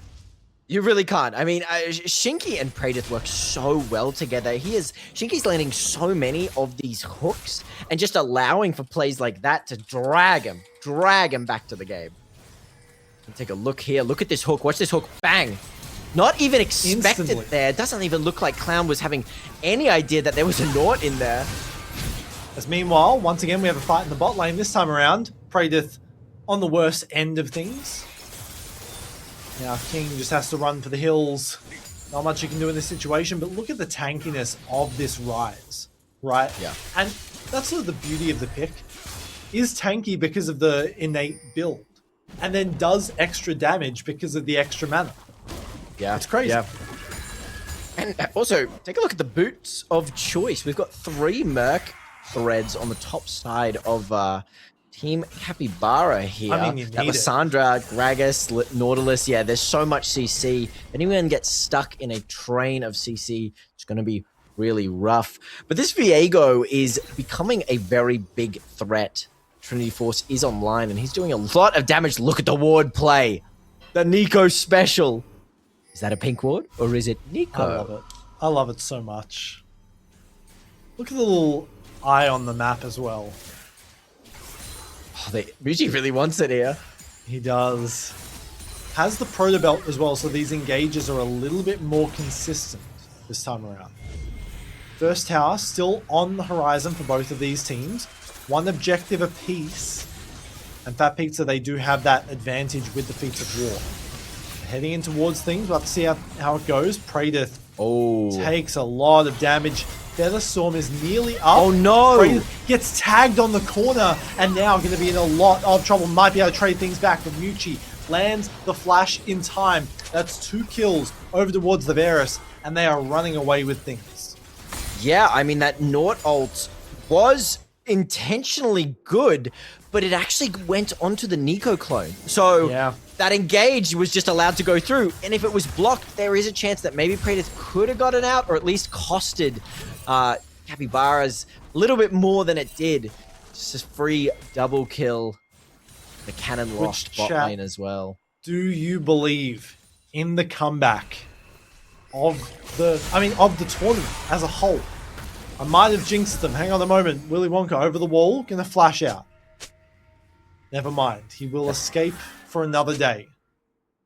Do you believe that Aatrox move speed in the comeback? They lost game 1 in dramatic fashion. They bounced back when no one thought they would, trying to complete the lower bracket run to face off against the team that sent them there. Can they do it is the question. It's so cinematic that the game they lost was the one that Halo was unfortunately unable to make. And so now that Halo is here, he's really rallied the troops and brought them all together to form such a good team, truly. Still though, we cannot discount Praedith. 5 kills. No, you never can. This Xayah. 5 kills on Clown as well. This is going to be an 80 carry show. Not to discount the rest of Capybara though. They are scaling. Viego has 1 item, has the empowered smite now as well, ahead of his opponent. First tower though, once again, gonna go over towards fatpizza and Praedyth specifically. So they will have those empowered boots online for the 3rd game in a row. Yeah, I mean, seemingly they just don't care a huge amount. Team Capybara never seems to care too much about feats. And I wish I could say that meant something, but the fact that these games have gone so strangely, it doesn't really. But we are going to contest this Shinky dragon. Might have been a bit of a misplay on this engage here. Ooh. Incredibly low instantly, burns the depth charge. Now Praedyth in a bit of trouble. Shut down, going to be secured. That's a 1-for-1 trade, looking for more. Feather dance over the wall. The combo is clean. And now, Irresponsible has the angle to work with. Flash over the wall, but in towards the Gragas. Gonna sacrifice to make sure that the AD carry gets out of here alive. Free hitting for the moment. Maybe out of position a little bit. Hang on a moment, Praedyth. This isn't where you want to be. And Willy Wonka, the Aatrox, to come on through clean. The near ace for Capybara. Yeah, and I mean, this team fight at the end, Shinky misses the hook, but does catch out Halo here, and Praedyth's damage is high enough. Though. This Cataclysm is really beautiful because it just blocks out Praedyth for the rest of this fight. Watch this Cataclysm here, and he gets so many, well, actually, it's a decent amount of free hits, and this combo's really beautiful from Irresponsible there. I mean, that was a lovely, lovely engage, but slight overstay. Willy Wonka, very big. That Sundered Sky. If you're Praedyth at that point, I feel like you just run. Yeah, you cannot win this fight at all. 1 item is not going to be enough to stop a Sundered Sky Aatrox. We've seen a Spear of Shojin Aatrox, and I mean, once again, the Sundered Sky is just so much better. You have so much more utility and damage. Be in a bit of trouble here. There's 3 on the way. There's 4 on the way. The TP might be a smite battle. Big chunk of damage, and it will go over the Super Asian and over the wall. Look at Siloku's health bar. Gonna have to run for the hills as well. Heartbreaker gets the Super Asian far in towards the jungle, but that's a dragon secured. That's a 6k gold lead for Capybara. The reverse sweep is possible. Do you believe? I mean, I watched the other night with Vestion. A team threw a 10k gold lead, so I think it is perfectly situationally fine. And I think everything is fine right now, and it is still anyone's game. Because it is Ocean, because these players have so much power, so much passion, Praedyth just needs 1 good angle and a teamfight can switch completely in his favor. There are some big bounties brewing. A 250 on the Aatrox, a 300 on the Rise, and on the Varus. If Praedyth can get his grubby hands on them, it's going to be sitting pretty.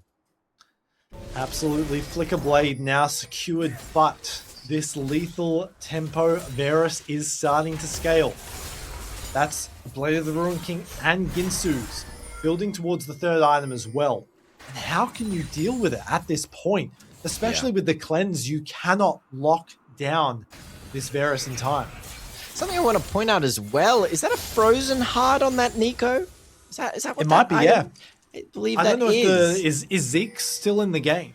It might be. Yes, Zeke's is. Oh, it probably is a Zeke's. I forgot that is the component to that item. Honestly, fair. I think that, like, you maybe see Zeke's 1 in 100 games. Who is building that item? Maybe a rel every once in a while, but it is certainly a rare one. I'd be more interested to see what it becomes. I mean, Frozen Heart here, no, is pretty terrible. Is decently terrible, I must admit. So let's hope that's a Zeke's. Although considering the Warden's mail has been completed, it's a Frozen Heart now. It certainly is interesting. Yes, we'll have to see how that plays out, if that can slow Praedyth's attack speed. J4 also has a little bit of the attack speed boost. Maybe it's a bit of a counter to the flag itself. But the Malignance on this Lissandra, I really want this Lissandra to get the 2nd item, that Shadow Flame, because then this passive is going to start turning these team fights really in the favor over to fatpizza. It's just really hard for Lissandra to find any form of lockdown. Right. Oh, that's disgusting. 6 petals back to back like that, that's nasty. That's a lot of free stats given over. Yeah, it's very hard for Lissandra to find anything here, right? Because the lockdown potential is next to 0. Just a humble Right. little ward. You'd never And expect no it one would be. suspects a thing. Not a soul. Not a soul. Gonna set up for the Artican. Will it be a bait this time around? Capybara has 100% security on that across Yeah, the look series. at this vision. I mean, you're just going to have to face check this bush. You see the Varus, you know they're sniffing around, but you have no angle to actually get into the Atachan here as the Super Asian's going to start it up. Both mid laners have TP ready to join the fight. Mucci is spotted from that flag. Now, how do they get into this pit is the question. 5k on the objective. Praedith not in position. They're going for the Aatrox. It isn't enough. Oh! Over the wall, the Pop Blossom lands on towards 3. Praedith incredibly low. How's the rest of the fight go? That's 2 kills. Looking for a third. Is the fight, the throw around the objective is clean. Oh! And they take it with the flag as well. And they get the last one. It might just be over like that. They completely turned the fight. Vestian was right. This objective is a bait. What did we say? What did we say, Mercury? We said that there was still a chance. You know, the game was not out. I Played don't believe it so it. beautifully. Did anyone keep their eyes on the Frozen Thralls? Did anyone look at those Lissandra passives popping left and right? I saw 2 walking up here. I mean, the fact that this went so well after the Nico engage. Watch this Nico. It's a triple knock-up. Yes.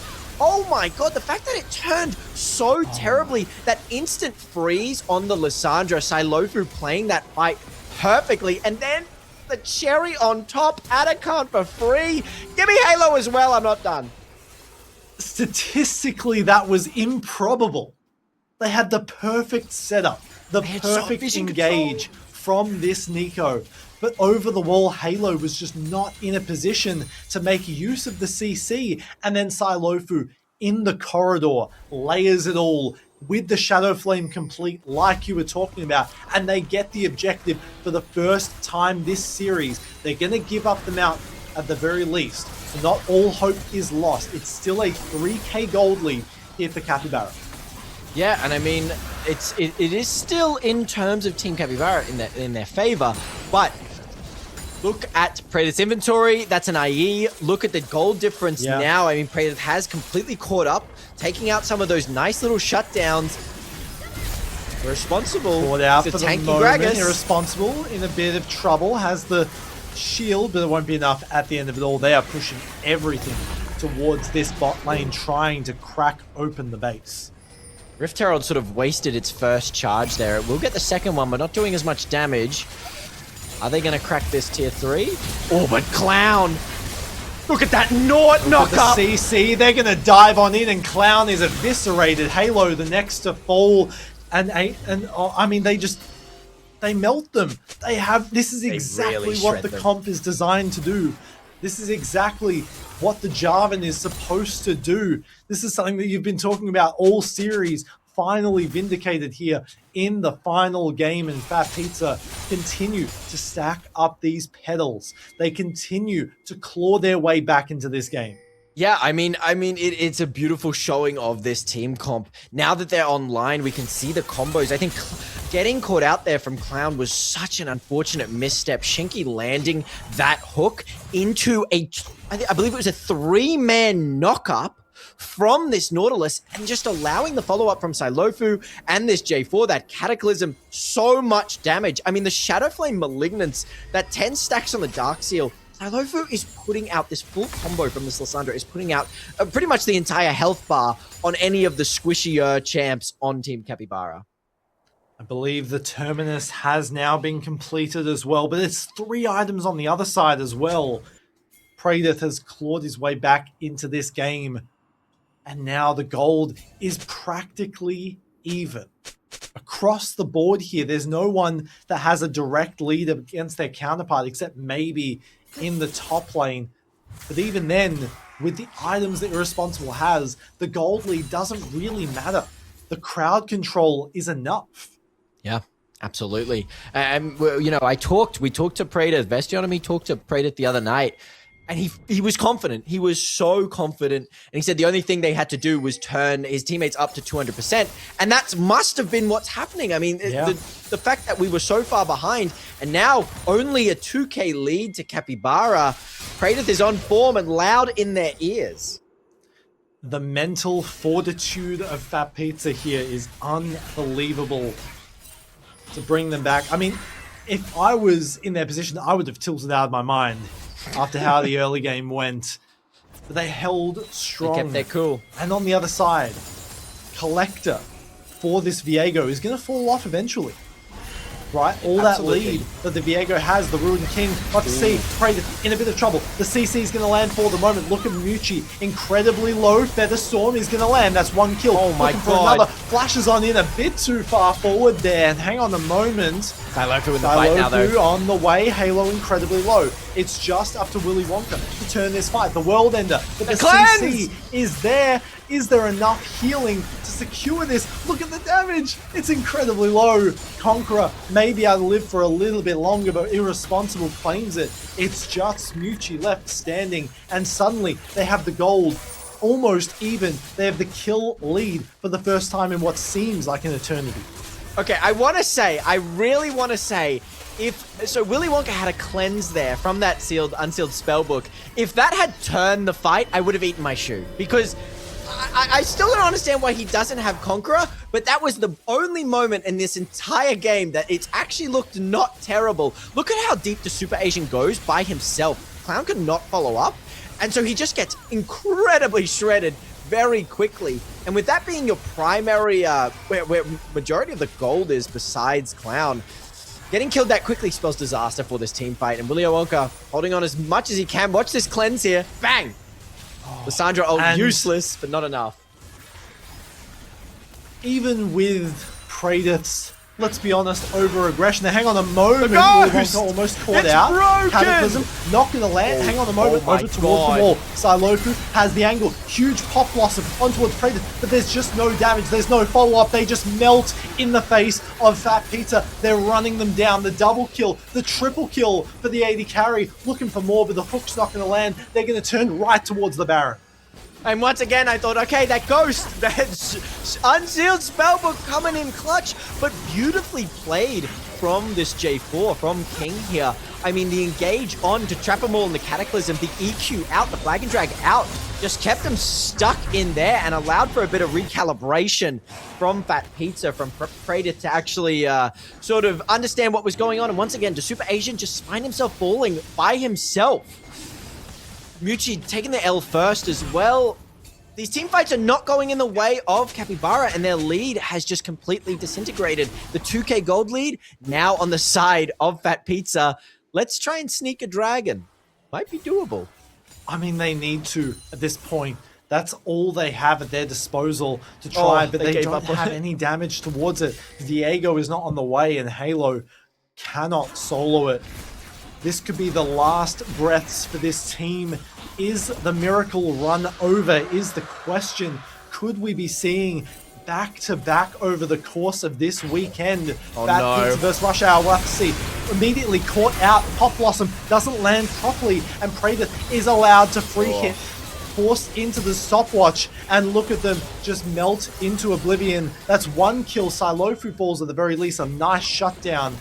But look on the other side of things. Yeah. A triple kill for the Gragas. And they have to run for the hills. The Dragon probably going to be secured, is already secured rather, for fatpizza. And they're just going to force them off the way. It's not terrible because you are removing one Baron from it. But it is pretty Silofu terrible. has TP to get back in 30 seconds as well. Yeah, okay, fine. It is pretty terrible. The team fight was so split. Once again, so much gold is on this Viego and also Clown, and both of those members were at the top part of the river, and the rest of the fight happened in the sort of side part, bot side of that jungle. And it's just such a difference that you can't allow. No, don't do it. This could be a throw, though. This could be a throw, though. This has the potential. If Willy Wonka walks into the bush, it is. Over the wall, though, they see the TP. They're going to go for something there. Here we go. Look at Shinky's positioning over the wall. Silofu. Not able to land anything just yet. Nice flash. Clown will live another day.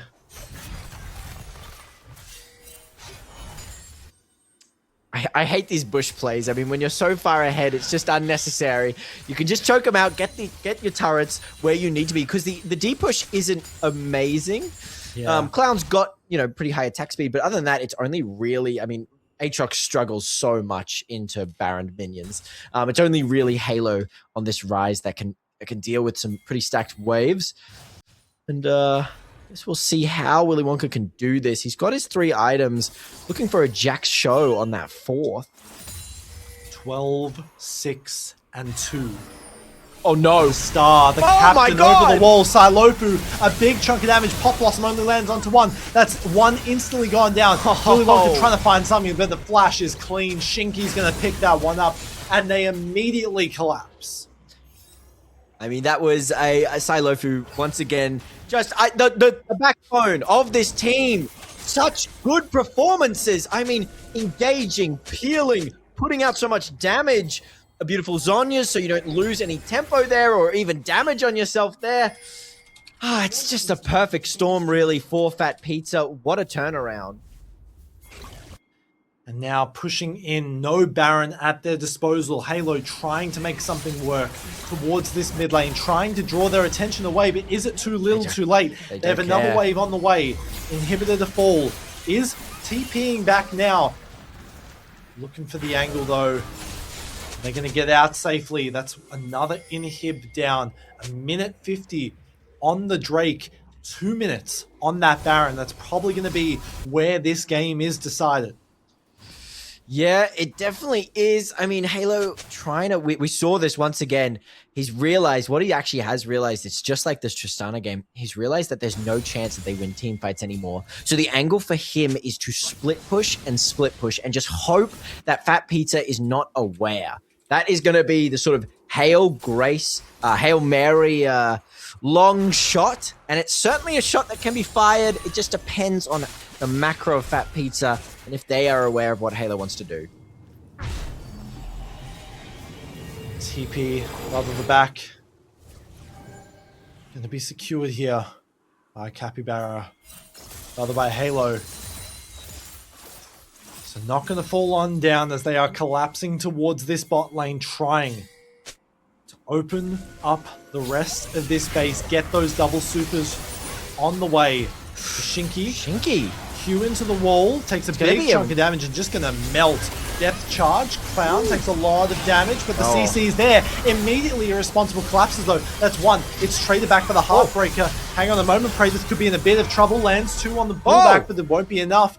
And maybe that was the moment that they threw things here in our final game. King and Irresponsible left standing though. Everything is on the line for wanting to be accepted, to be allowed into the grand finals. And both teams are just holding on to this tiny, tiny ledge, falling and catching each other repeatedly. The fact that it's now turned over for Capybara. For Capybara here. I mean, it's ludicrous, really. It's ludicrous. And now they're on their 3rd Drake. Soul is going to be available on this 4th, and I'm pretty sure they will make it to Soul here. I mean, we'll have to see. Baron is up. The team is on the way. Guardian Angel now for Praedyth, but no summoners for this fight, crucially, so can still get caught out. Rabadon's not yet there for Silofu, and Irresponsible rather as well, who's building towards that. I mean, Shinky has some more grievous wounds. Look not just all on Praedyth. How much gold and how much damage this Gragas is doing right now. I mean, he's pretty much close to full build. He is a real threat and can one-shot pretty much this Viego or this Varus can just be full one-shot. And the moment that this, I believe that's probably a Rabadon's last. Once that gets complete, no amount of Merc Treads is saving you. Yeah. So we also take a look at the Wit's End coming out. Yeah, isn't it? I'm on the edge of my seat here. I mean, it really is one team fight to decide everything. Are you 3rd or do you have a chance at 1st? Are you in the finals or not? It is this last team fight that will decide it all. And it is anyone's game at this point. Gold is dead even. 73,500 apiece. Wow, it actually is dead even. Baron started though. There is Over vision, the wall, they don't vision. know. They have no vision on it. It's all being blocked. The vision, somehow, Wow! the Super The Asian Super steals it. Stealer! But will it be enough? Willy Wonka takes a lot of damage. Gonna fall on down. Shinky does as well. Steals it, but at what cost? May have saved the game. Maybe. We'll have to see. This goddamn game! How does it keep happening? Look at the Super Stealer, the Super Thief! Boom, Oh baby, my that's mine! God. How does that Pixel Heartbreaker even reach? Perfect. Oh I my think word. just got him in range to smite. Pixel perfect. A millisecond later. And King gets it, and this game might be over. It still might. We'll have to see. The Baron empowered minions are holding strong for now. 20 seconds on Willy Wonka. Are they going to end? Clown caught for the moment. Will it be enough to secure Clown is the kill tanky. over the That wall? Wit's End. Still lives. That And the Wit's Guardian End. Angel goes down. Is this the moment they're still looking going. for? They're under the Nexus, CC, though. the Zhonya's, Praedyth has to run for the hills. Halo! That's another one falling on down. Hang on a moment. Is irresponsible, the TP, God. they're trying Oh my to God, collapse. That's a double TP. This could be the moment they're looking for. How much ghost! time do they Willy spend Wonka's popped the dealing with ghost! Praedyth over the wall? The Heartbreaker might live up to its name and might be the signal, the moment that turns this entire series on its head. Big chunk of damage on towards the Viego. How much does it do? Shinky, the only one here for the moment. 3 pushing. 20 seconds. This might be on game, Psylocke, Mercury. On This King. might be Are game. they going They to go for stopped this? this They're TP. sending the Baron minions in. Is this it? The CC, the depth charge, but look at the tower damage. They've got it in spades. It's Yuchi, gone. incredibly low. Psylocke has to be the hero. No shot. This is how it ends. It does. Team Capybara. They secure the comeback of a lifetime, the miracle run through the lower bracket, and they're going all the way to the grand finals. Team Capybara did it! They did it, Mercury! What are you talking about? The Super Asians stealing that Baron into the greediest people on the face of the planet Earth, diving a tier 2 Nexus turrets, no magic pen on that list, Clown surviving with the Wit's End! You lose the game! Throw it all away at this point. Somehow they do it. The impossible is made here today. Live on stream in front of you all. I have no clue what just happened. They will somehow make it to the grand finals towards a rematch against the team that sent them there in the first place. I'm at a loss for words on how absurd this storyline is. We get the first game, it's a complete stomp. We get the second game, on the other side, it's a complete stomp. And then the third game, almost as a sort of a screw you from the universe, we're going to make it go back and forth and back and forth and back and forth until we decide it on a Baron steal and then agree. Even this guy can't believe it.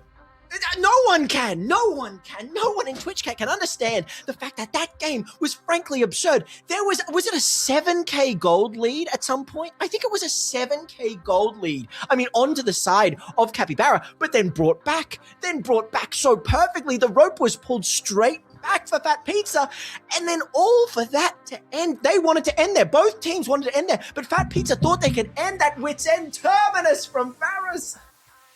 Oh my god. And the overconfidence of it all was what settled it at the end of it all. We saw early on in the game, Praedyth flashed forward and died for it as a result. And then towards the end, they didn't have the resources. They didn't have the time. They could have played safe, but they didn't. They tried to collapse onto this Varus. Onto what has assuredly been, over the course of this series, the matchup that's been in Fat Pizza's favor. Praedyth in control, and they fall apart. And then I have no words. I have no I words. have no words either, but I need you to have some words, Mercury, because I have to ask you the most pressing question. MVP. MVP. As we also might be getting an interview coming soon, but I need to know chat's this, Mercury. calling it. I think it's the Super MVP. I think it has to be a solid point across MVP, this baby! series. Without a doubt in my mind. I mean, the super full clear, the super ganking, the super steal. I mean, the fact that we just got that Baron, that changed everything. I want you to understand, and I mean, you do understand, the game was over. The game was over, and everything is flipping a coin in the air, and the Super Asian landing it perfectly on his hand. I mean, just frankly absurd. But even then, let's say they theoretically, they steal that Baron, or even if they steal that Baron, there was no need to dive at the end. Overconfidence is a insidious killer. It really is. It cost them everything. It cost them a spot in the grand finals. Cost them a fair amount of money as well at the end of it all. And that's got to be weighing heavy in the hearts of these players. Yeah. I mean, I think at the end of the day, in terms of their run for Fat Pizza, third place is still amazing. It's still a decent amount of money in your pocket. They didn't lose a game until Friday. Yes. Yep. And I mean, they deserve the recognition for that. They really do. We can take a look. I believe that will be, that's 150 bones, 150 AUD. Not bad. That's not bad at all. That's really not bad at all. How they want to spend that contract right there.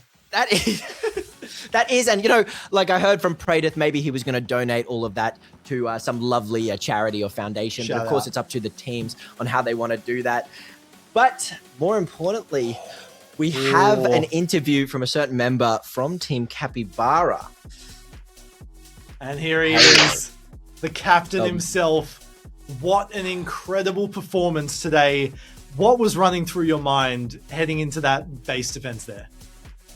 I think we got really lucky. They actually played really well. The 5v5 was solid, and so we kind of need to pull something funky off, I guess. And I just told my team, like, okay, like, we're giving Baron, I'll just go and steal it, I'm going bot.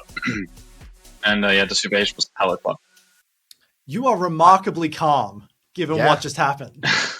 I mean, we were kind of laughing and screaming at the end, but we just couldn't believe it. Unbelievable.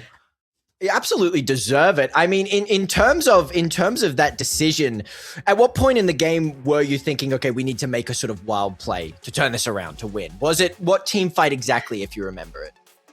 Yeah, so the game was going really well. We had a massive lead early, especially on jungle and AD carry. They were super ahead. I was sort of like the second support, had a bunch of assists, but that's okay. And then Articon happened, which was a complete disaster. We got like wiped, lost Articon. It was awful. Yeah.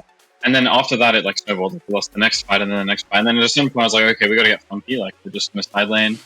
And get sort of like the Tristana game in a way. Yes. But luckily, these games keep happening when I'm playing side laning camp. So, no problem. Yeah, I was getting absolute deja vu. I was saying, you can watch that VOD back. I was saying it's just like that Tristana game. You get that mental switch in your head. You play the macro perfectly. And I mean, I've got to ask you, Halo, MVP on your team. Is it up to the question? Is it up to a question there? Who are you picking? Oh, let me think. So game one, I think the Super Asian pretty much won us the game with the Baron still. I'd have to give it to him. Like if we lost Baron there, we would have lost. Yeah. All of a sudden. So I give it to him. Unbelievable. Heading thank forward you so much. Yeah, into tomorrow's finale. game, you've got a rematch against the team that sent you to the lower bracket. It's best of 5. It's fearless. It's all the way. Let me hear your thoughts. It'll be very fun. Yeah, I really want to beat Derma, and he's been. It's kind of funny. I didn't expect that team to make it all the way to the finals, but we have some rivalry there. And actually, I was the one that told Derma to sign up, and then so it's kind of funny we both made it into the finals. Yeah, I'm pretty confident going into it. I think we stack up pretty well, role by role, and yeah. Do you think anyone, in terms of Silofu's and Irresponsible's performance, are you happy with how your team is performing as a whole? Do you have are there any things you're going to work on before your big game tomorrow, or are you so confident just going straight into it?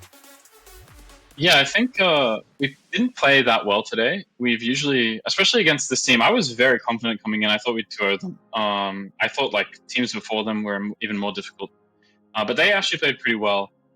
So there are definitely things to look at, like even that Articon fight where we got aced, we're going to look at. But mostly it's just talking about draft. Yeah. I think that's the most important thing before these sort of games is just to understand what we want to pick, what we want to ban. Yeah. So those will be the main discussions, I think. Well, thank you so much, Halo, and congratulations. It was a beautiful series, and we will all be looking forward to seeing you tomorrow for the grand finale and the shot, that prize pool, and all of OSA's recognition. But for tonight, very well done. Congratulations. Thank you so much. Have a good night, guys. Yeah. Didn't even get to ask him about the skincare routine. It wasn't clear. It's like glowing. He's glowing because how could you not be glowing after a win like that, Mercury? I mean, unbelievable. Wow, what a series! What a comeback, right? Not just the miracle run through the lower bracket, but then after the, I'm going to say, pretty disastrous game one, right? They have the counter picks, everything like that. Like Halo said, they thought they were pretty confident coming into things, and then they get demolished in that first game. They come into game two. It looks pretty much the opposite. They take over from minute one, and then heading into game three, they have those shaky moments early. They lose the feats of war. They lose the objectives early, but they close in. Super Asian, Clown, absolutely carried across this entire series. They make the comeback possible. Like he said, the Baron probably saved them. Yeah. And then they make it happen. I have no clue what just happened. It's a crazy game. I'm going to have to watch that back, not just once, not just twice, but probably 3 times to truly comprehend and understand anything. I think, can I just say this? Halo getting his Azir in game 2, I think that really was I think that was the big turning of the tides. I mean, he was so confident on that pick and it performed so well that, I mean, it just spelt the rest of how this series was going to go. But I would like to thank everyone for coming in. Tomorrow is the grand finale of Oceanic Resurrection Tournament. You're gonna want to be here. I have to thank you, Mercury. I mean, it has been an absolute pleasure to cast with you over the course of this tournament. I mean, the GOAT, of course, and I hope to cast with you again when TOR returns in 2026. I know we have a lot of people interested and a lot of people barking at the chops to get involved, but at least for now, that's all from us, and I hope everyone has a wonderful evening. If you would like to read up on any information, take a look at oceanicresurrection.com. I will see you all here tomorrow, the grand finale. But for tonight, bye from us. See you, everyone.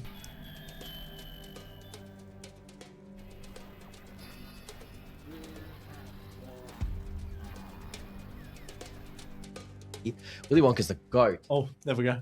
Oh. Whoops. Whoops. Oh, no. Hello? We're back. We might be back.